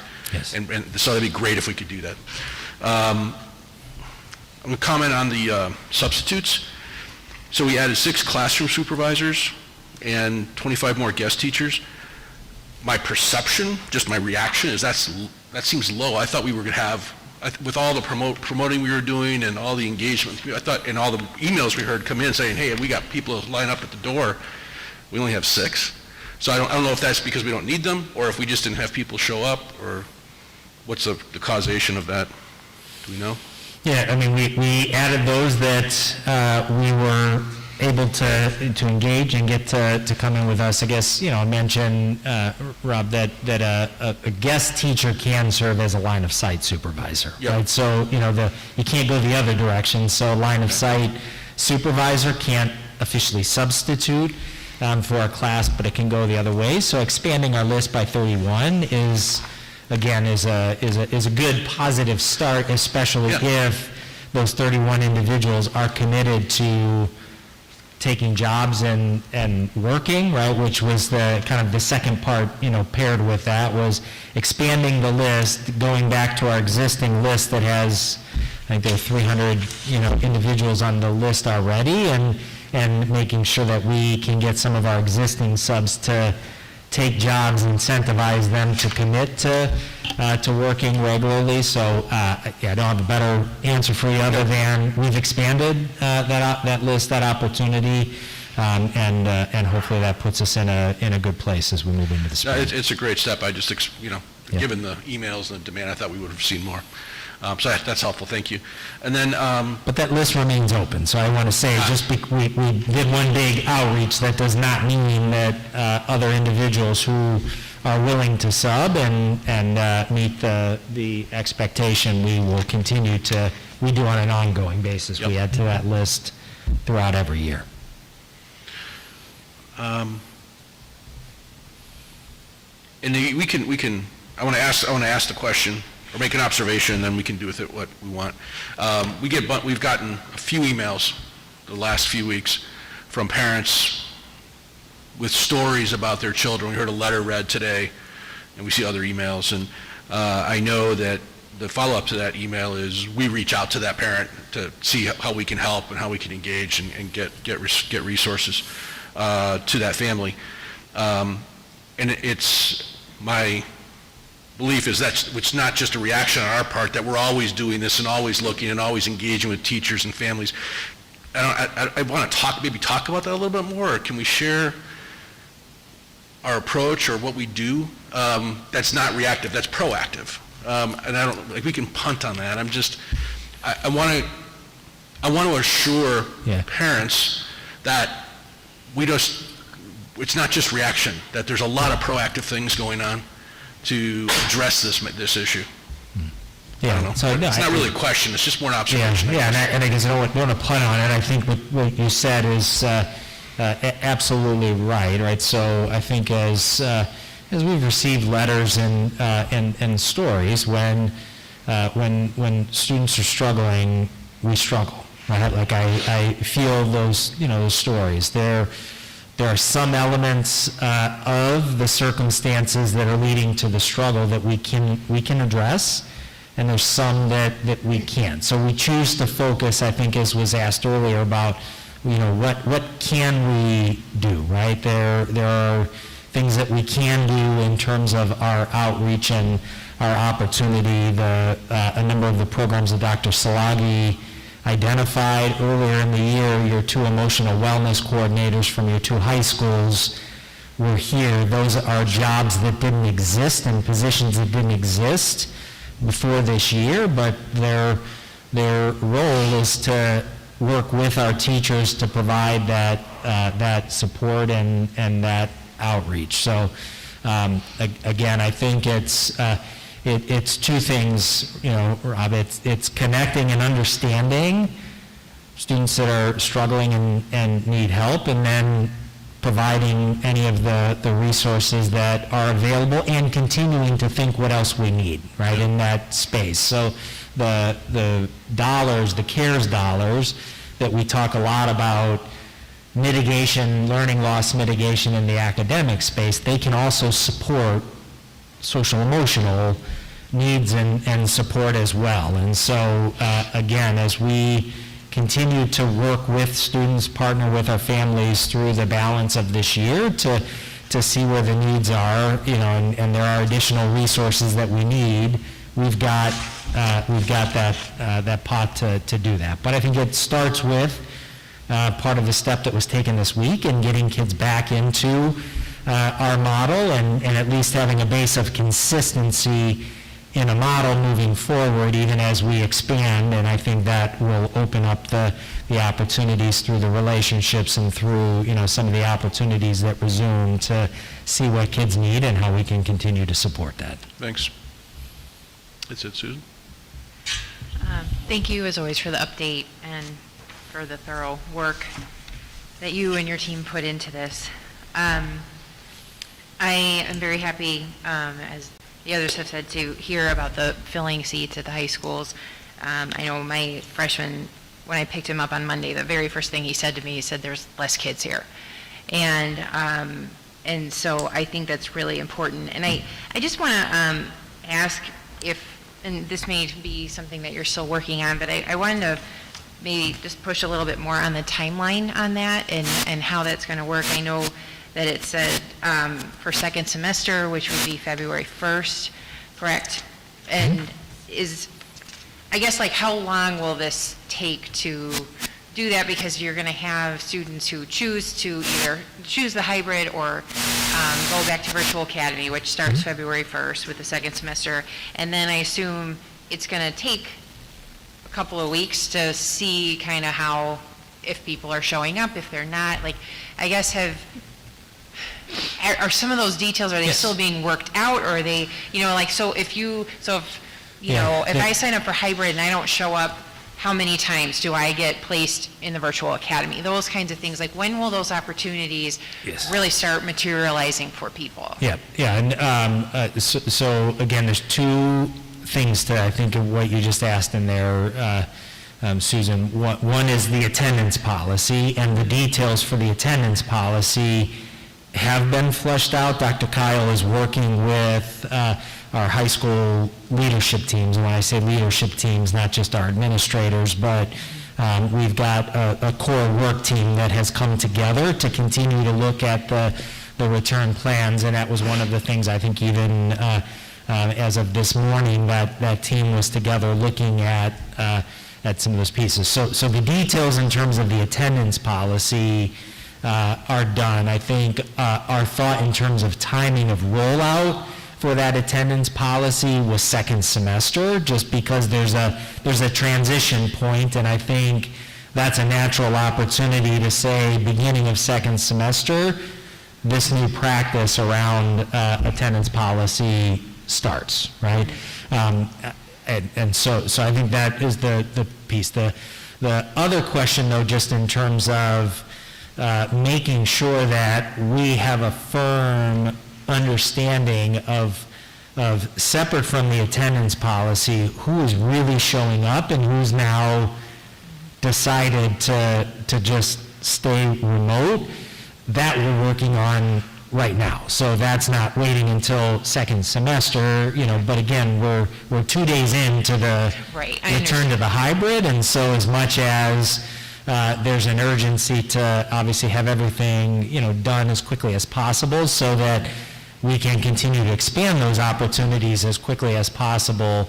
It may take a couple of weeks to make sure we have a firm sense and answer on like who's here, who's staying over in the remote space. But we've got a team that is working on that. That's supported by Julie Ozymkowski, our absolute data whiz, that is helping to put systems in play. And again, like the simple level, I just want to say, like, it would seem simple to say, well, don't we have a technology system that could easily point that out? But it's not that kids aren't there, right? Like, kids are there physically in the class. Every day, teachers are taking a combination of attendance of kids that are there virtually, kids that are there in person, and then kids that are genuinely absent. And so, like, it's just a matter of making sure that all those variables are cleanly sorted out so that we actually understand, the seats that are there. But again, I come back to what can we do? We can absolutely understand seats that are available and how we can expand perhaps the number of seats that are available within the parameters that we're working in, and then fill those, right? That we can do to the question of what can we do now to support our kids. And I don't know that there's like a magical one point in time where we suddenly say we're going from 2 to 4 days. We're gonna do that analysis, see what's there, and at some point, if we can make a broader system switch, we're going to bring that back to the board, but keep you updated on the numbers of opportunities we have to expand. So that would have to come back to the board? No. I'm saying in terms of updating to you, right? So obviously, as we're accountable to the things that you're asking, and you should be asking for us to do, I'm talking about just updating so you understand the status of where we are in terms of the opportunities and plans. Okay. So I guess just to really put a point on it, so hopefully by the first week of February, we will be able to fill some of those seats. Is that an accurate? Okay.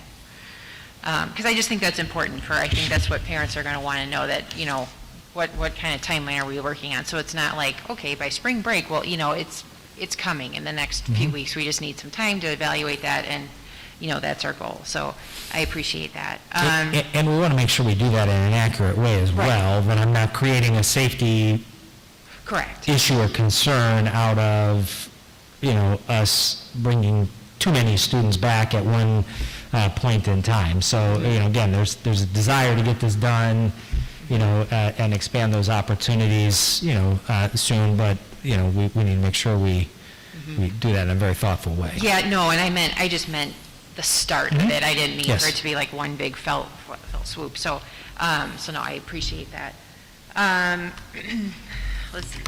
And this is more of a comment for maybe next meeting for the asynchronous Wednesdays, if we could maybe, because again, I know this is the first week, so, but get an update on what the impact of that day is and how that's working for teachers and students, and if they're, you know, if you're looking at any adjustments there, or, you know, is it being used as intended? So, you know, like I said, maybe next meeting getting an update on that and how that's working. And, you know, and I appreciate the information about the 3 foot versus 6 foot. You know, as others said, we have been getting a lot of emails about that, and I have spent the past week looking at other states and looking at, I know we've had the conversation, you've said many times tonight that the districts around us, the private schools around us are adhering to these mitigations that our state has.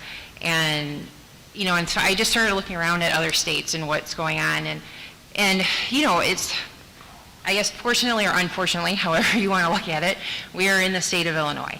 And these are what our mitigations are. And I know that we talked about this months ago, but I just want to reiterate again, because the message is coming through again, they're just guidelines, and we don't actually have to follow them. And from what I recall is that, you know, they are not just guidelines, and that they are something that we do need to follow as far, because they are guidelines put out by IDPH and the Illinois State Board of Education. Is that a correct statement? Yes, they are guidelines, but there are obviously ramifications if you don't follow the guidelines, right? I think you create vulnerabilities for the district. So I don't know if I'm answering your question directly, right? They're not laws, right? And we've covered that piece, but again, when it comes to, you know, I think the joint guidance that's issued by IDPH and the Illinois State Board of Education, as you're building reopening plans that are not adhering to that guidance, I think you're creating significant vulnerabilities, right, within the school district. Yeah. But again, like our focus has been, and I just will continue to say, like, let's continue to focus on again, what we can do and how we can continue to provide as many opportunities as we can. The reality is we are continuing to follow that physical distancing requirement. Right now, for us, that's not a negotiable. Right. No, and I understand that. And I have not had the time to look at all 50 states, but I did look at a number of states and at their actual guidelines. I read news articles about what's going on, and by and large, I mean, that is the guidance is 6 feet. And I have, again, you know, please feel free to email me, the community, if you know of a state, but I just thought that was interesting, because I'm really looking for it. I was looking for research on that, and I'm not finding it. The closest I came was North Carolina just recently updated their guidance, but it's only for elementary school that they're allowing more kids in the classroom. They don't give a specific distance, but they're just saying you can allow more kids, but they're specific that at the middle school and high school level, they still have to adhere to the 6 foot distance because they're older kids. So I just, you know, I know there's some comments tonight, and we see it in the emails that we're not, you know, looking around, that we're not working overtime, you know, and that kind of thing. And I mean, we all can do different things, but you know, I just want to say that's what I've been doing. I've been reading the actual studies that are in articles that people send us, and you know, again, a lot of it is based on if community transmission is low, and unfortunately in DuPage County we are still at a substantial community transmission level, and we can't ignore that, and that is something that we do have to take into consideration.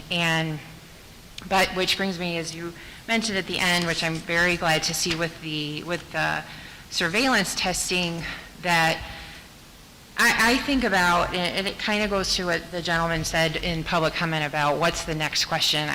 The term I use in my head is, what are the levers we can pull?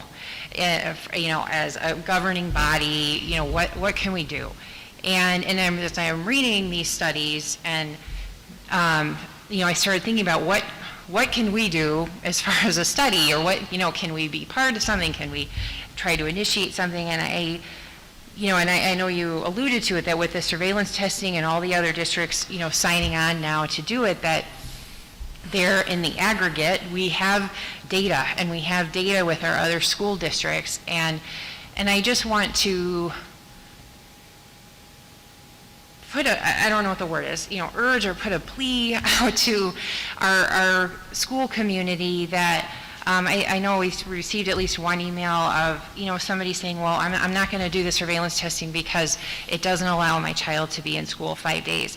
And I hear you, but I also urge you to think about that, because this data, the more people we have participating, it becomes more statistically significant in the aggregate with these other districts. And that's the lever we can pull, is we can use this data to work with IDPH and work with DuPage County Health Department to show what's actually going on in their schools versus the numbers in the community. And it can help us show that, assuming this is what it shows, that it's safe, for us to be in school and to have more kids in school. And I just would really urge our community that if you have not opted in yet, and that's sort of the line of reasoning that you have, that just to please reconsider that, and to please understand that this is the data that we can use to try to get our kids back.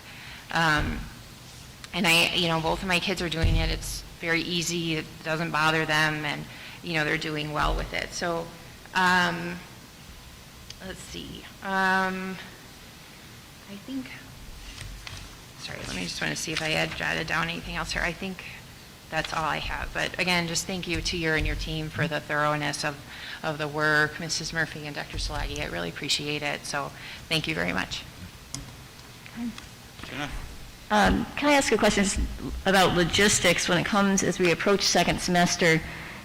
Is it just assumed that everybody's continuing in their mode, or are you? No, they had everybody re-upped for the second semester. Okay. So they did ask for families or students to kind of resubmit a choice. And for that's second already semester. happened? That already happened. Yeah. So do we know what the percentages are? I know what the numbers are supposed to be, but that's, I guess, to the point of what we right now, what we actually have showing up to the hybrid, I don't think is matching what on paper it would suggest that we should have there every day. Right, but those numbers might be different for starting second semester? Correct. They might, which is the other variable to this, is making sure that what students are doing right now in this last couple of weeks of this semester, that, there may be students that are remote and had decided to stay remote through the first semester, but had re-upped going into second. But we do have what we anticipate being the in-person numbers for second semester. Okay, so in theory, you could already be looking to see if there are more seats available. And I guess my other question was going to be, are we being very explicit, or have you been in the past, about what the attendance requirements are? And I prefer the idea that people are making the commitment explicitly, yes, I'm signing up, I understand I need to be there, as opposed to waiting to see for some number of days whether they do or don't, and then, because then you lose a couple of weeks. And if you knew a child wasn't planning to show up consistently, if we knew that on day one of the semester, that'd be a lot more helpful to the kids who are sitting by waiting for an open chair. So I guess I'm just asking if we're being communicating a lot with parents as to what the expectations are and what would happen if you decide not to come to school. Yeah, and so again, the immediate answer to that is we have not been, but we just returned to the hybrid piece. As we've developed the expectations for second semester, they will be very clear, right, in terms of what the expectation is. As with any attendance policy, right, there's got to be, some degree of kind of understanding that there are situations that come up, and so it's not intended to just be like a one and out, like you miss one and and that's it for the rest of the semester, but the expectation, I believe, will be very clear. Okay. I guess I just want to say I appreciate the frustration that we're hearing from people that says, my child comes home and says there are only 3 kids in their English class in the A cohort, so we're going to guess there's only 3 kids in the B cohort, so why can't I do that too? So I hear that frustration, and I hope we're doing everything we can to get as many kids in seats as want to.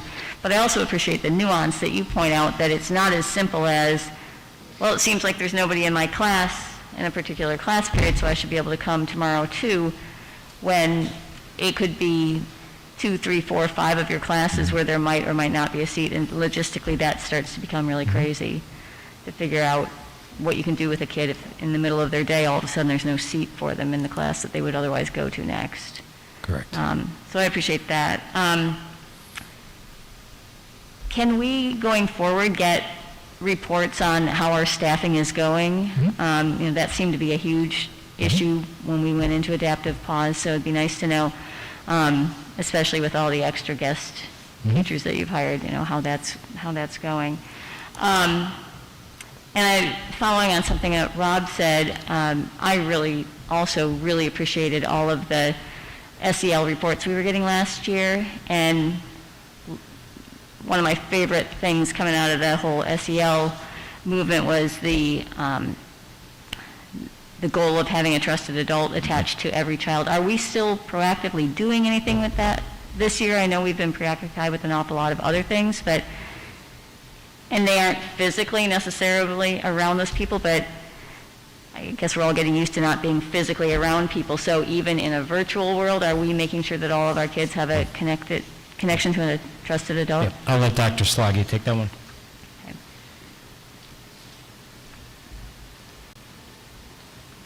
Yeah, so we have not done the relationship mapping like we launched last year. Yeah. Largely an in-person, experience. Our schools do monitor who's connecting and who's showing up for class, who's not, and are using those pieces. But what I will say is, as we now come back to in-person and we start to build more momentum in there, the plan is to get back to utilizing some of those survey models, so being much more explicit in how we elicit student feedback.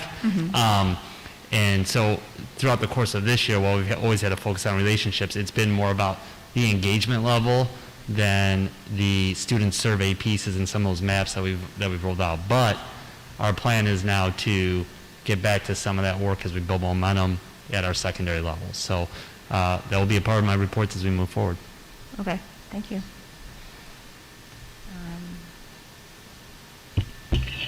I guess that is all I have in the way of questions at this point. Dave, any comments, questions? Just a couple. So thank you for all the work. I know that there's a lot that goes into it. Continues to see that students are first in what you guys are doing, and I think in everybody, and certainly in my thoughts and my colleagues around the board.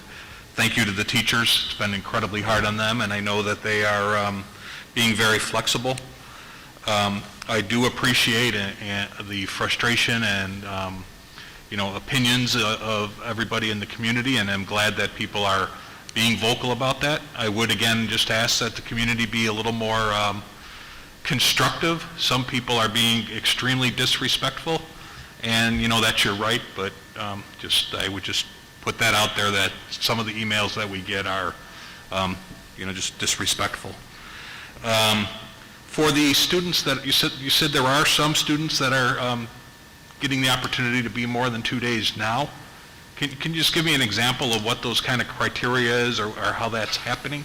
Yeah, we have targeted well. So there are a couple of programs specifically that we mentioned, right? Students that are in some of our specialized special education programs, some of our English learner students who we know we're not receiving supports outside of school to continue with remote opportunities, have been in more than 1 day, and then just some students that we know have struggled, right? As buildings have identified students that are not engaging and not keeping up at any level, they've begun to do that. Okay, good, thank you. For the, this hybrid attendance policy, besides the expectation, what's the, I guess, consequence? So if you're signed up for hybrid and you're not showing up, does that mean we'll give that opportunity to somebody else to come in more days? Is that the consequence, or what? Yeah, so again, for the individual student, right, here's how an attendance policy or expectation works. Dave, you're a student, ninth grade student, and by choice you don't show up to school, not because there's a legitimate medical reason, right? There's a set expectation for, after a certain number of absences like that, you will be moved permanently into the to the remote option, right? Which, again, the assumption is when you're not showing up to school, if you're still showing up remotely, our assumption is you're making that choice, right? You're making the choice to learn in that model. So that, typically an attendance policy in a regular school year just specifies at certain levels of absences, there's a response, from the school that may, start with, upon the first absence or the second absence, that a dean or support staff is making direct contact with student and parent to understand why. Dave, why are you not showing up to your in-person opportunity? Are you making the choice? If you're making the choice, we'll go ahead and help you do that right now. If you still want this in-person seat, we need to agree on the plan to keep you here, but when you arrive at a threshold, then we're going to make that decision for you. Okay. And again, it's for that very reason that you just said, right? That obviously if you no longer want that in-person opportunity, we want somebody else to be able to have that opportunity. Yeah. And so to that end, as that starts happening, how's that going to work? Like now, if there are people more than 2 days, it's really, I guess I would say, high-need cases, or, it's some extreme circumstances. Do we foresee a scenario where we're starting to see more seats open, and so it's going to be, I don't know, what that means. Like, so my daughter goes 2 days a week, and is it possible that a student like her might all of a sudden have the opportunity to go 3 or 4 days? And how would that work, or are we not that far yet in that planning? Yeah, no, so we will first go by need, right? So students we've identified that need additional days, either for an academic need and or a social emotional need, we want to prioritize students that need to be there first, and then move to students that by choice would want to expand opportunities. And again, I guess what I'll say is we can apply a criteria to it, right? That, criteria may be that we'd start with seniors first by choice and move down, but part of it is that the students that are self-selecting not to come in person may in and of itself open up some of those opportunities. I've also heard that actually our lowest percentage of in-person right now is actually coming from our 12th grade students. We've got more 12th grade students that are choosing to stay remote, and so if in fact that's the case, it may naturally open up opportunities for other seniors to be able to attend more. So, I think we will prioritize first by need, but how we are able to accommodate then perhaps some by choice may be based on not just the number of seats that are available, but where those seats happen to be available as well. Yeah, okay, thank you. All right, thank you to the board members for all those comments and questions. First off, I guess I'd like to echo Dr. Schuler and all the other comments. There's no doubt that we all want kids in school. We want kids in school 5 days a week. We'd love to get there. There's a comment about, having, working harder. We as a board have a lot of restrictions around us about when we meet. It's not just like in businesses. You can't walk down the hall and decide we want to have a meeting. We have dictated requirements to post the agenda, how we organize the meeting and everything. That's all dictated by the Open Meeting Act. And And quite honestly, there's a lot of work that's going on between meetings by Dr. Schuler and his staff and at the school level. And I talk to Dr. Schuler probably every 2-3 days about what's going on, ideas that cross my mind, things that I hear. We will call a special meeting whenever is needed. We did that back at the end of after the last meeting when we talked about the surveillance testing right before the break.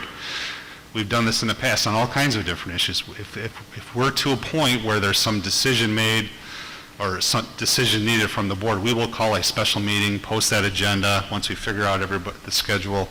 So we'll do what's needed to check all those boxes and cross all those hurdles.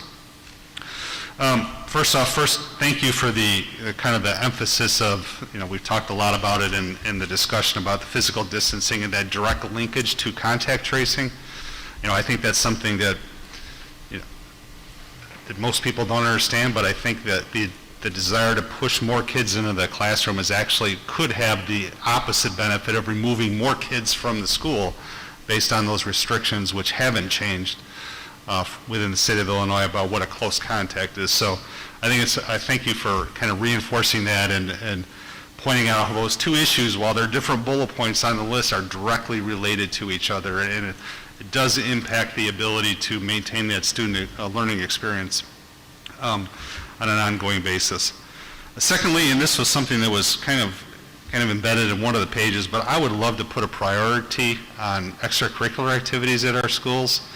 When we think about SEL and we think about what kids are missing, a big part of what we hear is that social, that's the ability to connect with people. And I think, as we deal with all these issues, to go back to our schools, and I know they're working on it, but to me that this needs to be on turbocharge and finding opportunities for clubs and activities to have those meetings after school would be super important, especially for those kids who might be learning remotely that day to get them out of their bedroom. I have one of those kids, get them out of their bedroom and get to the school, even if it's just to have a 30, 45-minute meeting with an activity. So I think I'd love to put a priority on that. As it relates to that, have we heard anything from IHSA specifically? I know you mentioned it a little bit earlier. Is there any news or inkling what might happen with sports? There's comments that come to us that we're not allowing sports to happen, and my impression is we're not the IHSA. It's not our ability to make a decision when a certain sports event can happen. Are we hearing anything on that? Yeah, so IHSA released, I think, an update, may have come out even a little bit earlier today. That obviously they continue to work with IDPH and the governor's office as they're looking at the winter sports. They anticipate, I think, if some of the current Tier 3 mitigations are released or reduced, which I think could happen as early as Friday, there's a good possibility that it sounds like that at least the contact days can resume within our sports. So those contact days all obviously fall within the compliance with what is allowed based on the particular sport, but it would open up the opportunity. So I guess the short answer to it is I anticipate perhaps as early as next week that those contact opportunities will resume within our schools. I don't know about the winter sports season yet. They did not provide a specific update on that, but we will absolutely continue to partner and work with them because even the winter sports, there are winter sports that fall within all different risk categories, and if the contact days can resume, I see no reason why at least some of the winter sports opportunities couldn't resume. One of the references I made in, I think, the previous meeting or the one before that was there are high schools that I know of that are requiring surveillance testing for their athletes to participate. So not suggesting we do that, but I'm certainly open to that kind of conversation as those kind of opportunities avail themselves. And then finally, I love all the conversations about SEL and having that in the presentation tonight. We know that's a big issue. I think our SEL committee, the opportunity to kind of reconvene that group. I think Chris and Susan are on that committee this year, and that's something that I know has been going on, but to have these deeper conversations about what the balance of the year looks like, so we can have some board conversation on a regular basis. I'd love to schedule that meeting, within, as soon as possible in everybody's schedule, so that we can, as somebody mentioned earlier, have that as a regular update in one of our presentations every meeting. So with that, I thank everybody for the passion and the care and the questions that we're all asking as we try to uncover a very difficult situation for all of us. And as I started with, we all want kids in school, and we'd love to get back to it the way it used to be, but we have so many hurdles and restrictions that we have to work around, and I appreciate what we're doing to try to continue to evolve. So thank you for that. Any other questions or comments before we get into the next oral report? Okay, next up is the update on the surveillance testing.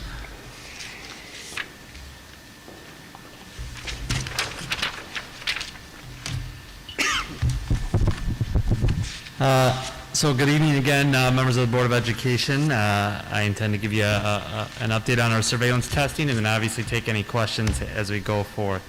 We launched surveillance testing last week, and as a reminder, participation in the surveillance testing program with Safeguard Surveillance is offered to our 6th through 12th grade students and staff. It's also offered to our transition center staff and students. All of our staff at the Early Childhood Jefferson, and it's also offered to any of our staff at the elementary level that work in instructional or specialized programs, and any related service providers who cannot maintain physical distance due to their role. In our first week, so as a reminder, we launched this last week before our 6th through 12th graders were in person for the hybrid. So all of our sites, I know some of you saw, we're actually doing a drive-through model. Some of you participated or were there to see. And so in that first week, we processed 2,233 samples. Roughly a little under 1,900 of those were students. The remainder were staff.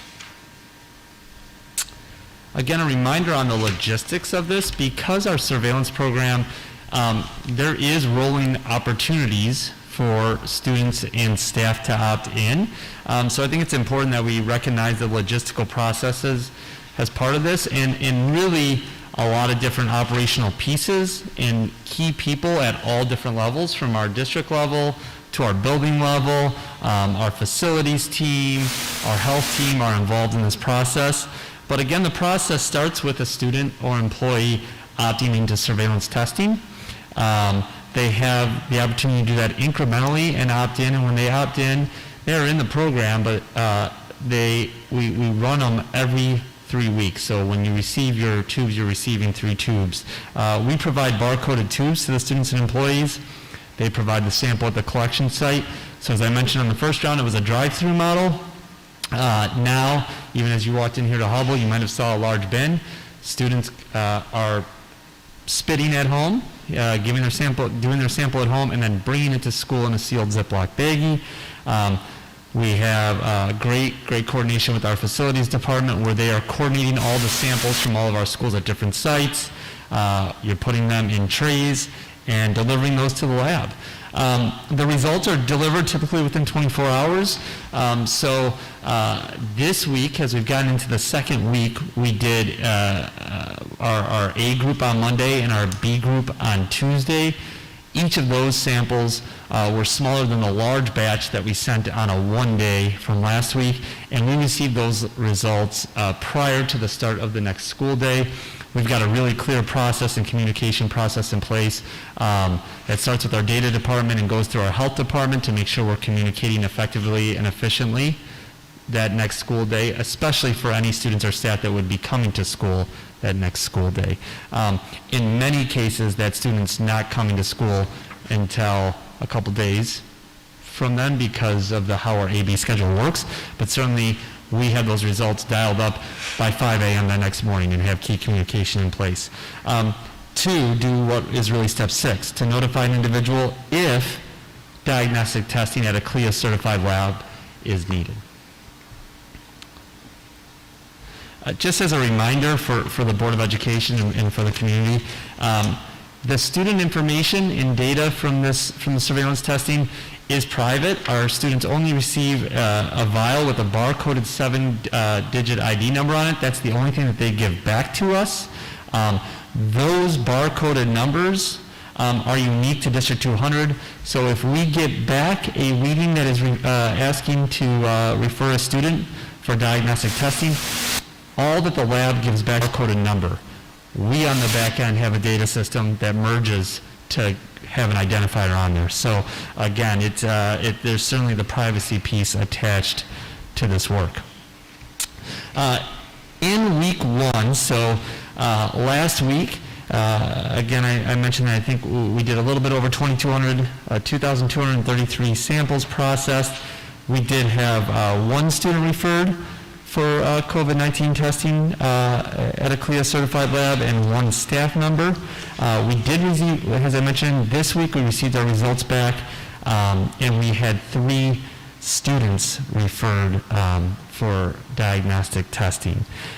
You'll see down here we've also put false positives in there. So really what that means is that if you see week 1, we have 0 false positives. What that means is that the student and staff member that were referred, when they were referred, their COVID-19 test was confirmed. Obviously the 3 folks that we have here today, those came in this morning. We started that work at, as early as it was 5:07 this morning. We started that work, so those numbers are going to get the test, and if they're confirmed, that number down there, the false positive, would be 0 again. A little bit on the communication piece. You can see, and if we take you back to December, we had some timelines around here, right? As we're asking people to consent into the program. Starting with the consent in December to get you launched into the program. We just recently hit another deadline where we asked people to decide to opt in, which is going to get them into the program starting January 25th. And we'll be offering it up again for people to participate in the program as we move forward here. So presently the students that had opted in for the first and second round is roughly around 55%, 55%. But I want a clarity on it that number is being taken out of what we believe our numbers on paper to be for those students that had opted in for the in-person learning from our fall in-person pieces. I know there's been a lot of conversation around how many students are in those seats incoming, and we're working diligently, obviously, to clarify some of those numbers, right? Certainly the test processed out of those numbers sit below that 55%. So as we narrow in how many kids are actually coming in person consistently, I think that percentage gives us a little tighter piece as well of seeing, who is in person and who is out of those students that are truly committed and coming to in-person at the hybrid level or at the secondary level, how many of them are actually participating. That percentage will be a little clearer. Communication around this. So Mrs. Lacano has done a great job of communicating out not only our processes on this, but reminders around submitting your samples. She's also partnered with our principals in our schools to communicate their process, and really a reminder around for our secondary students. We're in a piece now where they have their materials with them. We just need them to come and remember to drop their samples. So next week, our B group will drop their sample on the 19th. Our A group will drop their sample on January 21st. But we will also be distributing another set of kits to all of our students because we will have been through 3 sets. So now we're distributing new kits to adding new students and remaining students to start that process up for the next week. So we'll continue to put out reminders around that. And with that, I'll take any questions from the Board of Education. Chris, first to say I don't understand the details of actually executing the test, but it seems like there's a 2-week window between when you opt in and when you can actually participate. Can you get some context around the 2 weeks? Yeah. The 2-week window for opting in and when you can participate, a few pieces with that. One, when we are distributing test kits to people that have opted in, we are giving them 3 weeks worth of testing, first of all. So from a logistics standpoint, when we're delivering the test kit packets, you're getting 3 weeks worth. As we're getting that information in as well, we're working with the lab, so our data and technology department is merging those that have opted in with systems from Safeguard to run labels, right, with that barcoded data system. So there's some timepieces in there as well to make sure that we're being as clean as possible, that everything's matched up. So the opt-in really fits in that like 3-week piece. The last piece of it is this next round that's getting ready to go out. So on Friday, we will send thousands of kits to our buildings. Those kits will have the 3 straws in it that they'll submit through, but will also, the buildings will have the responsibility of taking 3 vials for each student, taking barcoded labels, putting them on there vertically and finishing that kit off, which takes some manpower as well, as they're assembling kits. So on the front end, we're assembling them at the district office. So those logistical pieces, from the data piece to assembling kits to then making sure we're putting 3 in there, are the reasons between those, the opportunity to opt in, because we're running the labels in batches of people that are opting in. Okay, thanks. Of the 2,233 tests that we administered in the first week, how many, were there people that signed up, that opted in, that didn't test, and do you know about how many? Yeah, we had about, I want to say roughly 2,500 that had opted in. So That's about 10%. Yeah, you see some that didn't come through on the first drive-through, some that chose to say, yeah, I did opt in, but now I'm choosing not to participate. We just got our second batch back of opt-ins, and I think it was around a little above 2,500. I think it was in 2,600. I think we just got that in. So the big piece is now continuing on our communication to bring your sample. But certainly we've had people say, I opted in, but I'm not coming, and they just don't submit their sample. Yeah, so I think you just answered my second question, but I want to make sure I understand it, because my second question was how many new people opted in. It wasn't 2,500 more, right? It's like, no. So it's maybe 100 or a couple hundred? Potentially. We just got that number today, so as I speak to that, I'm really speaking off of really an email I saw from Dr. Ozemkowski, so we will bring a little bit more clarity on who the new additions are to that, and we can certainly get that for you. Okay, I was just curious. Thank you. Yep. Are participation rates across schools relatively the same, or are you seeing packets where it's more or less, being chosen? Yeah.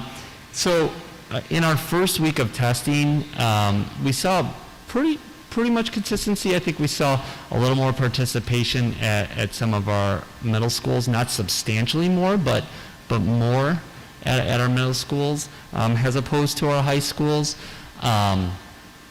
This past week, we did have a drop in the number of students that gave their samples. In speaking with our principals and our schools about that, it was mainly at our high schools as opposed to our middle schools. Our middle schools stayed pretty consistent from last week to this week. In speaking to our principals about that, they identified a few variables. Some students may have simply forgotten. Some kids may have not came to school. Some kids may have opted in, may have been on it and opted in for second semester, so may have not come as well. And some of them may have said, you know what, I did the 1 week and I'm good. So even though they've opted in, doesn't mean that they're always providing the sample. But to get back to the root of your question, Susan, I think we've seen more stable participation at our middle school here early on as opposed to our high school, but it hasn't been a significant difference. Thank you. Yeah. Anybody else? Okay. To me, this is going to sound like an odd comment, but I'm glad we found 5, apparently positive cases here. I don't want anybody to test positive, but I'm happy that we're identifying people through this process that have the potential, and we'll be able to remove those from the learning environment. As a parent of a kid in high school, I would be thankful that, if that was somebody in my classroom, that we've identified that in advance. So I think as this goes forward, I like small numbers, but I think numbers would be encouraging that this process is working and making our learning environment safer for staff and other students. So I'm encouraged by that. I think I read, you've talked to some of your other peers that have done this, and our percentages of opt-in is similar to how they started, and then there's a little bit of a pattern of an increase. I think for those that made it optional like we did, I think they were pretty similar. Again, we might be a little bit lower at the secondary level, but a number of the other districts are elementary districts as well. So, I mean, I think we obviously have got some work to do to continue to communicate and drive, messaging around it. One last thing that I do want to just reiterate is that even where we are in terms of test processed, again, I just want to reiterate for the board, you are only paying for the tests that are processed. So we are inside of the kind of the anticipated range that we gave them. So you're not paying for any tests that are not being done. You're literally paying for each that goes off. So I'd like to see that drive up and continue to drive up, but it still gives us a good indicator of what we're seeing in our student and staff population. And I know you talk with other superintendents in the area and within your network multiple times a week. Are you familiar with any high schools that are requiring or the testing for in-person learning, or is it all optional? I think Glenbard is requiring it. The only one right within the area, but there are a couple of others that have recently come on board. So I think we'll see that. I think Naperville 203 just joined Lake Park High School did. And then there are a couple of others that are adding this to their mitigation strategy as we speak. And I know the New Trier High School is requiring it for any kind of in-person learning and athletics starting January 1st. Mm-hmm. Okay, so that's something worth watching. Mm-hmm. Okay, any other questions or comments? All right, that covers our oral reports for this meeting. We have 2 action items. The first one is approval of the 2021-2022 school calendar. Any updates from Dr. Schuler? And Dr. Kyle's making his way up to the podium, and I'm going to let him give you the background on the recommendation. Just wanted to thank the board for letting us to present. I didn't get a chance the last time to thank our calendar committee. I will say this year's been an unusual year where we had to delay the start of this year a couple times and then go through this process. So I wanted to thank Penny Coyle and Pat Thornberry from the CEA, Bridget Moore, Brian Buck, Matt Biskin, all administrators, Pearl Webb, Kimberly Swanson, Sarah Burden, Katie Ekstrom, and Samantha Phelan. They're all our teacher representatives, with Bryce Can, our WWEA president, was a big part of it this year. This year we looked at a one-year calendar. What we did is we presented 2 calendars. We had over 1,787 votes. We asked students, parents, administrators, and teachers what they'd prefer. Overwhelmingly, the feedback we got was, I believe it was 61.3% of the responses liked calendar 1. Calendar number 1 is where students start the first day of school August 23rd, and the last day is June 3rd. So overwhelmingly, we met as a calendar committee last Tuesday. They felt that was the calendar that we would like to recommend to the school board. And I just wanted to share just a piece of information as to why we presented 2 calendars. We really looked at this summer as an opportunity for students to get interventions over the summer, and then also for students to get vaccinations as we look at next school year. And the longer we waited in August, we thought the better chance we had for like a normal school year going into next year. Had a lot of feedback from parents as why we didn't start earlier, why we aren't doing finals before break. The calendar committee felt like finals before break is going to be a task we're going to focus on for the next 2 calendars. But for this calendar, we really felt passionately that we wanted to give time for those vaccines, not only for adults, but for students. Because I think it's quarter number 3 that they're predicting students will be able to get vaccinated. So just wanted to share that, but our committee is recommending calendar number 1. Any questions? Can you repeat that last part about third quarter?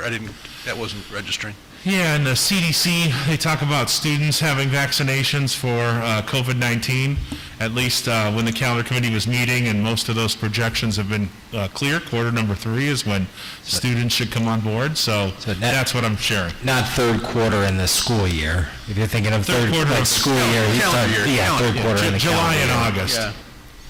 Yeah. So, yeah, okay, got it. Thank you. Any other questions from board members? Okay, can I have a motion and a second to approve the 2021-2022 calendar as presented? So moved. Moved by Mrs. Erickson, Second. seconded by Mrs. Crabtree. Mr. Hanlon, would you please call the roll? Ms. Erickson? Yes. Ms. Crabtree? Yes. Ms. Booton? Yes. Mr. Long? Yes. Mr. Hanlon, yes. Mr. Paulson? Yes. Okay, the calendar for the next school year, the 2021-2022 school year, has been approved as presented. Second action item is an adoption of a resolution to begin the budget cycle for the 2021-2022 school calendar year. Any information from Dr. Schuler? Yeah, see, Mr. Farley, I think I called him Dr. Farley earlier. I gave him a new title. But Mr. Farley said we'll just give you a quick update on budget timeline and what this is tonight. Thank you, Dr. Schuler. I always like to mention the budget process is a year-long process. There's always something going on in that regard. This is really the beginning of the process to start the 2021-2022 budget, so next year's fiscal year budget. We've included in your board attachment information relative to the cycle that goes on throughout the calendar year for the budget process, everything from tonight all the way through when we're doing our levy and we get our audit and results of the previous year and such. So this is our standard cycle. Please know that obviously things are always subject to some change or tweaking as we move along through this, given what's going on with COVID. Also want to mention that Dr. O'Keefe was hired tonight and he will be transitioning some time with me, so we're going to make sure we bring him up to speed on the budget, and he'll be the one presenting it to the board in July. So obviously we'll have him involved in the process and he'll be up to speed as we move along. So I don't really have much else to say. Again, this just is starting the process for next fiscal year, and we'll take any questions if you have any. Okay, I don't think there's any questions. Just a quick little footnote to all this is this would be the budget that would be approved by the next seated board for after the election in the spring. So, and just to confirm for everybody, the budget has to be approved by the end of the first quarter, which is September 30th of 2021. Right. Okay. Any other questions, comments? Can I have a motion and a second to adopt the resolution and designate William R. Farley to prepare the 21-22 budget as presented? So moved. Second. Oh, I got. Moved by Mrs. Booton, seconded by Mr. Long. Robin, you want to call a vote? Ms. Booton? Yes. Mr. Long? Yes. Ms. Erickson? Yes. Ms. Crabtree? Yes. Mr. Hanlon, yes. Mr. Paulson? Yes. Okay, the resolution to begin the budget cycle has been approved as presented. We have no discussion items tonight. We have, as always, 4 written reports attached to our agenda. The monthly financial report, the Freedom of Information Act report, the board communication log, which I mentioned earlier in public comments, and then the Citizens Advisory Committee report, which was attached as minutes to one of their recent meetings. Next up is reports from board members. We have 2 items here. The December 14th HR Policy Committee notes or minutes were included. That was the meeting that led up to all the policy posting that we had earlier tonight. Any questions on that? Next up is other reports from board members. I'll kick this off. I think end of last week, middle of last week, I sent out some communication that we had received from one of our neighboring school districts that they had authored to the state to kind of advocate for not reducing state funding in next year's budget. I forwarded that to the board for your consideration individually, and if we want to discuss that tonight, if the board feels this is an action we'd like to take right now to author a similar letter like that, I would suggest we have our HR policy committee meet to review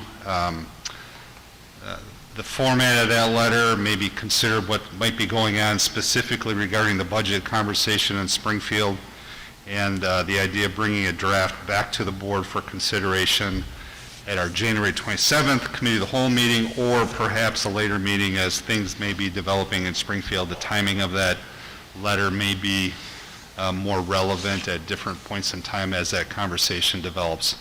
So I guess I'm not really interested, it's probably not important what the details of that letter are. Is this a position that the board would like to explore and have the HR policy committee look into and maybe draft a letter on our board's behalf, which we would approve at a later date? Any thoughts or comments? I think it's a good idea. I think this, going back to my, and it doesn't, what levers can we pull as a governing body? And I think this is, and we've said it ourselves with things going on in our district, that if we don't hear from parents, if we don't hear from teachers, if we don't hear from the community, we assume everything's okay. And I think all of us, well, I'm not going to obviously speak, I don't feel that it's obviously something we want the state to cut our funding when we're just kind of starting to get over, get through that bubble of the evidence-based funding, and I talked to Julie Hill, who sent us that email. I talked to her about this a little bit because I wanted to find out, because she has some statistics in here, and I wanted to find out what her sources were and where this information was coming from, just to make sure it was, what,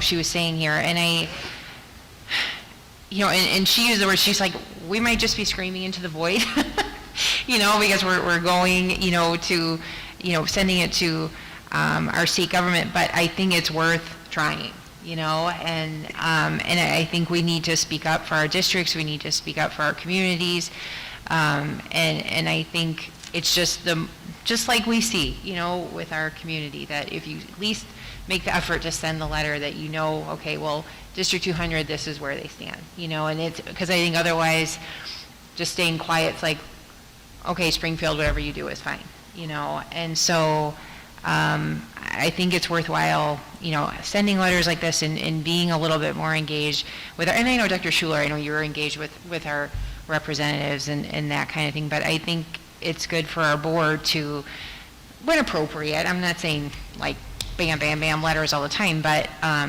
when big things come up like this and school budgets, public school budgets are on the line, I think it's something that we should at least send a communication on, letting them know what our thoughts are on that. Okay, thank you, Susan. Any other thoughts, comments? Yeah, I fundamentally agree that we, with the sentiment, I'm just not sure where we are right now with, because there's been some threats, right, by the governor if the, but where do we land between that and what's ever happened now with, I don't know if any of the bills that are part of this veto session impact that. Okay. So to me, that would just influence how strong we word it. If we have, my sense is there is going to be an impact just because, just intuitively, if the dollars coming into the coffers are down, they're going to look everywhere they can, and we have education's a big spending piece. So if that's the case, then I do think we should advocate for not cutting it as much as he might otherwise do. Okay. Is this the kind of thing we should be using IASB for? That's They are advocacy group as opposed to individual school districts saying, hey, don't forget us. Yeah, I think there's several organizations we're part of or connected to, the Illinois Association of School Boards, certainly on the more local level, LEND, which is a network of DuPage County districts that often advocate on policy and legislative issues. Dr. Schuler is heavily involved in LUDA, the Large Unit District Association. So yeah, there's several organizations that speak on behalf of a collective group of school districts around these kinds of issues. So I think the point you're asking is relevant. Is this a position of a larger, more powerful group, or an individual school district to take a position? It could be both, but that's a good question. Is there a negative? That's where I'm just trying to figure out. Is there a negative to us doing this? No, I don't know that there's a negative, and I guess I would say, again, I think advocacy happens on a couple of levels, right? At the end of the day, IASB and some of the other larger organizations likely do have more influence when it comes to, they often have a seat at a table when stuff's actually being negotiated. But I think advocacy is also important to have on a very local level, of us making sure that those that are actually voting on our behalf in Springfield understand how the local board feels. From a timing perspective, I do think the one piece that I just would point out is that my understanding is, I think it's February 17th is when the governor's expected to give his budget address. I think you'd have more specific information after the initial address to kind of understand what we're advocating for. I believe in advocacy and partnership, but I believe in attempting to be as specific as possible about what you're asking for, rather than sometimes just like the general, yes, of course we don't want to lose money, but sometimes it's better to say very specifically, of these three proposed cuts, these are the two that would be most impactful on us. If you had to do anything, do it here. So I think it's a good idea. I just think maybe from a timing piece, we might want to schedule that HR committee sometime right around when we expect that budget address to come out, because I think we'll have a little more specific information to tailor the communication, would be the thought. I agree with that. That makes sense. That's fine. Sounds like, so it's an issue we want to tackle, but let's I have one more question. circle actually. back to this. Are we creating work for staff? No. Okay. Well, I mean, obviously, we're going to partner along with you in doing that, but I mean, obviously, it's an interest for us as well, Rob. So, yeah, I mean, technically, it's a work, yeah, but it's I think it's work that we would be doing anyway. Thank you. Just kind of on that note, I would anticipate with the new legislation probably signed by the governor, we might be having an HR policy committee anyway as press comes out at some point in time. And I should also note that in terms of the organizations, the Illinois Association of School Boards is part of a network of other large groups, including the Illinois Association of School Administrators, which is largely superintendents, as well as IASBO, the Association of School Business Officials. So often those three organizations lobby around a common issue, and it even becomes more powerful across those three groups. So I won't, it's not an action item, so I'll use the word come back to that instead of table that, but we'll come back to that and see how things develop. But my sense is it's a general feeling of the board that, yeah, we'd like to do something just when the time is right. Okay, thank you for that. Any other reports from board members? Just real quick, we mentioned a few times tonight that Chris and I were able to go with Dr. Schuler and Melissa to Monroe. Since the last board meeting, if you remember, we went to Wheaton North prior, just to see and observe what's going on with teachers in the building, what the structures look like, what the technology looks like. I came away with three quick observations I just want to note. One is we were able to see a virtual academy course, I believe it was a fast-paced language arts, or I think it was language arts, Yep, and science. You're right, but the first one was Language Miss Eland, right? Beth Eland's class. And it was a virtual academy for those that have selected virtual academy. I got to tell you, it was so well executed, well organized. The content she prepared and had at her disposal, available to her students, was amazing. It was multifaceted, It was from different sources, a tremendous amount of engagement. She was very well skilled in engaging the students, and not just kids who were, always participating, but you could see in the video, I think, there were probably 12 squares on the screen we saw, maybe more, but I'll go with 12. But some kids were kind of quiet. She pulled them out, got them to engage, got them to talk. It was fantastic. She put them in breakout groups, so we got to go to a breakout group, and we got to talk to two of the kids in the breakout group, and then they came out of the breakout group and went back to it was just a phenomenal experience in a virtual academy setting. I just want to continue to say it doesn't replace classroom engagement, right?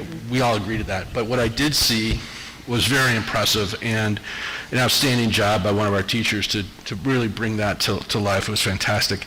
We went to a physics room and got to speak to one of the physics teachers, and she was the one who shared with us this idea of I prepare a lab, and when some of the kids don't show up, it changes the dynamic of the lab and it makes it less effective. It was a very concrete example of why it's important. If you're going to be opt to be in class, you need to be in class because it affects everybody in that lab environment. She wasn't able to execute some of the labs she had planned, so that was really good to learn and understand and see firsthand. And then lastly, we got to see teachers. This was the week that teachers were using to set up the streaming at Monroe, and they got some new technology in their spaces. And they were basically running simulations with other teachers, where one was a teacher, one was a student, one was a virtual student, one was a student in a room. And they got to try and test out different scenarios, and how are we going to go from the board to the screen? How am I going to interact with the camera for both students in person as well as students online? And they were, some teachers were doing better than others. They were figuring it out. It was day one. I think it was day one, right? I think it was pilots. They were pilot teachers. Yeah, right? But it was not the whole thing. It was the pilot teachers, right? But it was the first day, and they were very agile with the technology. They adapted incredibly fast. When we heard challenges, what we heard was, it's a problem, but I'm going to figure it out, and I'm going to go talk to these people to figure it out, or we're going to figure it out later. We're going to get together. So it was an incredibly positive, proactive, agile, and impressive experience by our teachers who. It's sometimes we talk a lot about students. That's really important, but also just recognizing what teachers are doing to enable this, and their agility is important as well. And I really appreciated that. So thanks for the opportunity, Chris. Yeah, just the flexibility that we see from our staff. It's it's an ever-changing role that they're jumping into, and it's definitely a team effort. And I'm not quite sure the actual title of our library learning center leaders, orchestrating and supporting, as well as Melissa Murphy was spending the entire day there to help as well with the process. And the pilot teachers were getting it up and running so that they can then in turn roll out with the rest of the staff and be support members. But another thing that I thought was really a great thing was we were talking with Suze Baldus, who's the assistant principal at Monroe, and she shared with us one of the Wheaton North teachers, who used to be a Monroe teacher, was giving up his time to come and work with staff as well. And great. So I think the more we can do that and learn from each other, the better. But appreciate the teachers especially that are piloting, because they're taking then that leadership role in their building. And as Rob said, we were able to go into several classrooms, talk with teachers, ask questions about their last hybrid experience, talk to them about how they're feeling about coming back to hybrid experience and some things that they've learned, and just appreciate the very genuine feedback that they were sharing with us. We do plan, because this is teaching and learning, we're doing field trips this year. We do plan to do elementary next, and do elementary in person and elementary virtual academy, so hopefully we'll be able to share that again at the next board meeting. So, I'm a little embarrassed because of my professional. I'm a senior IT person, right? Yeah. And I didn't mention Rod in this team, and that really is not right. So,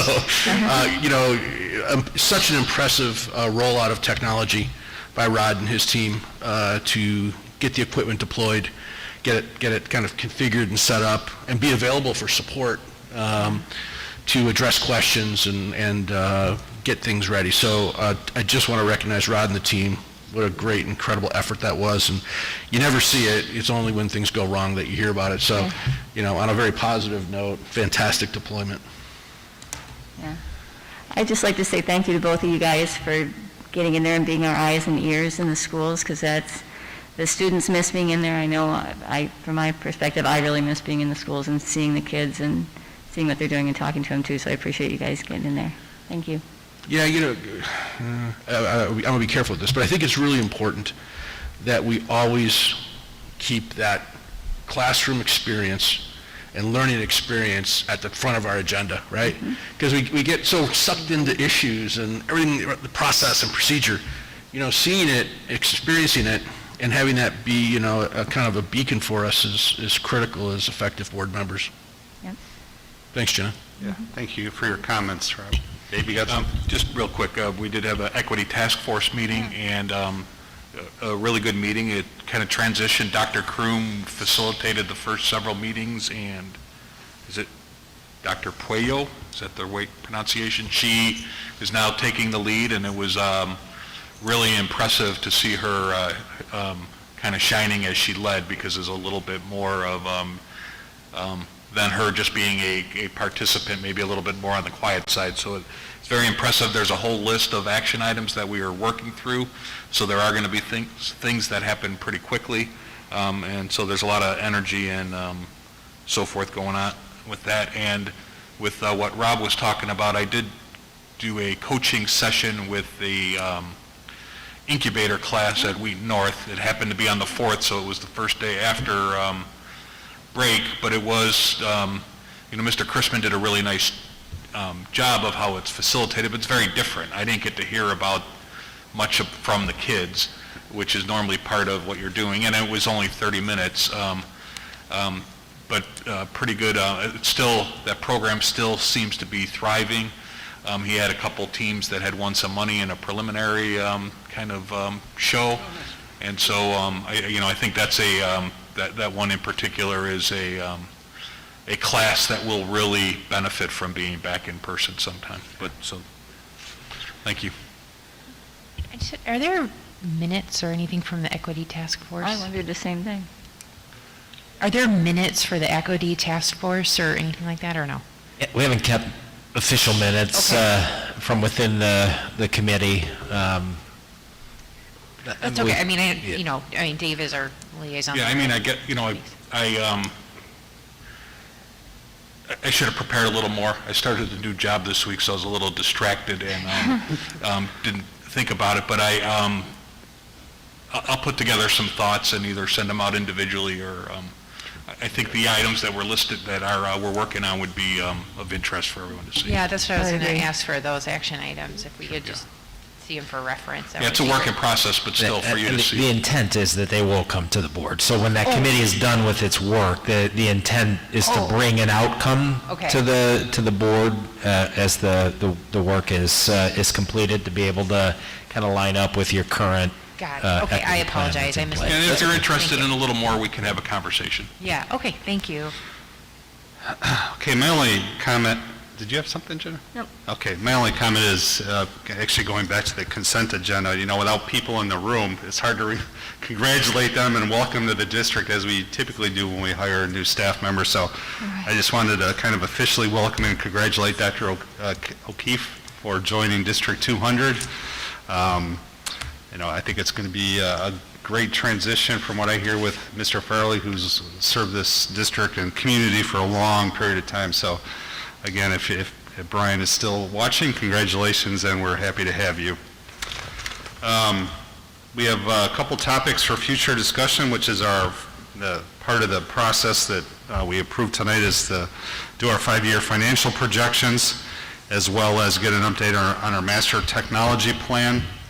A couple updates on upcoming meetings. First off, we currently have scheduled a chance to chat with the board on Saturday, January 23rd, which is something we always do in January, but we're going to postpone that with a date to be determined a little bit later. Certainly, the board values the chance to speak with our community. We are going to postpone this year due to the reduced capacity limitations established under the state's Tier 3 mitigations as we kind of monitor the news, and if we are able to drop down to Tier 2, we'll certainly attempt to reschedule that as soon as possible this spring. Our next meeting is January 27th, 2 weeks from tonight, which is going to be a committee of the whole. Our next regularly scheduled business meeting is going to be on February 10th, also 7 o'clock here at Hubble. I don't believe we have any remaining public comments in person, so there being no further action to come before the board in open session, could I have a motion and a second to adjourn the meeting? So moved. Moved by Mrs. Crabtree. Second. Seconded by Mrs. Erickson. All in favor, say aye. Aye. Anybody opposed? Our meeting is adjourned. Thank you, everybody.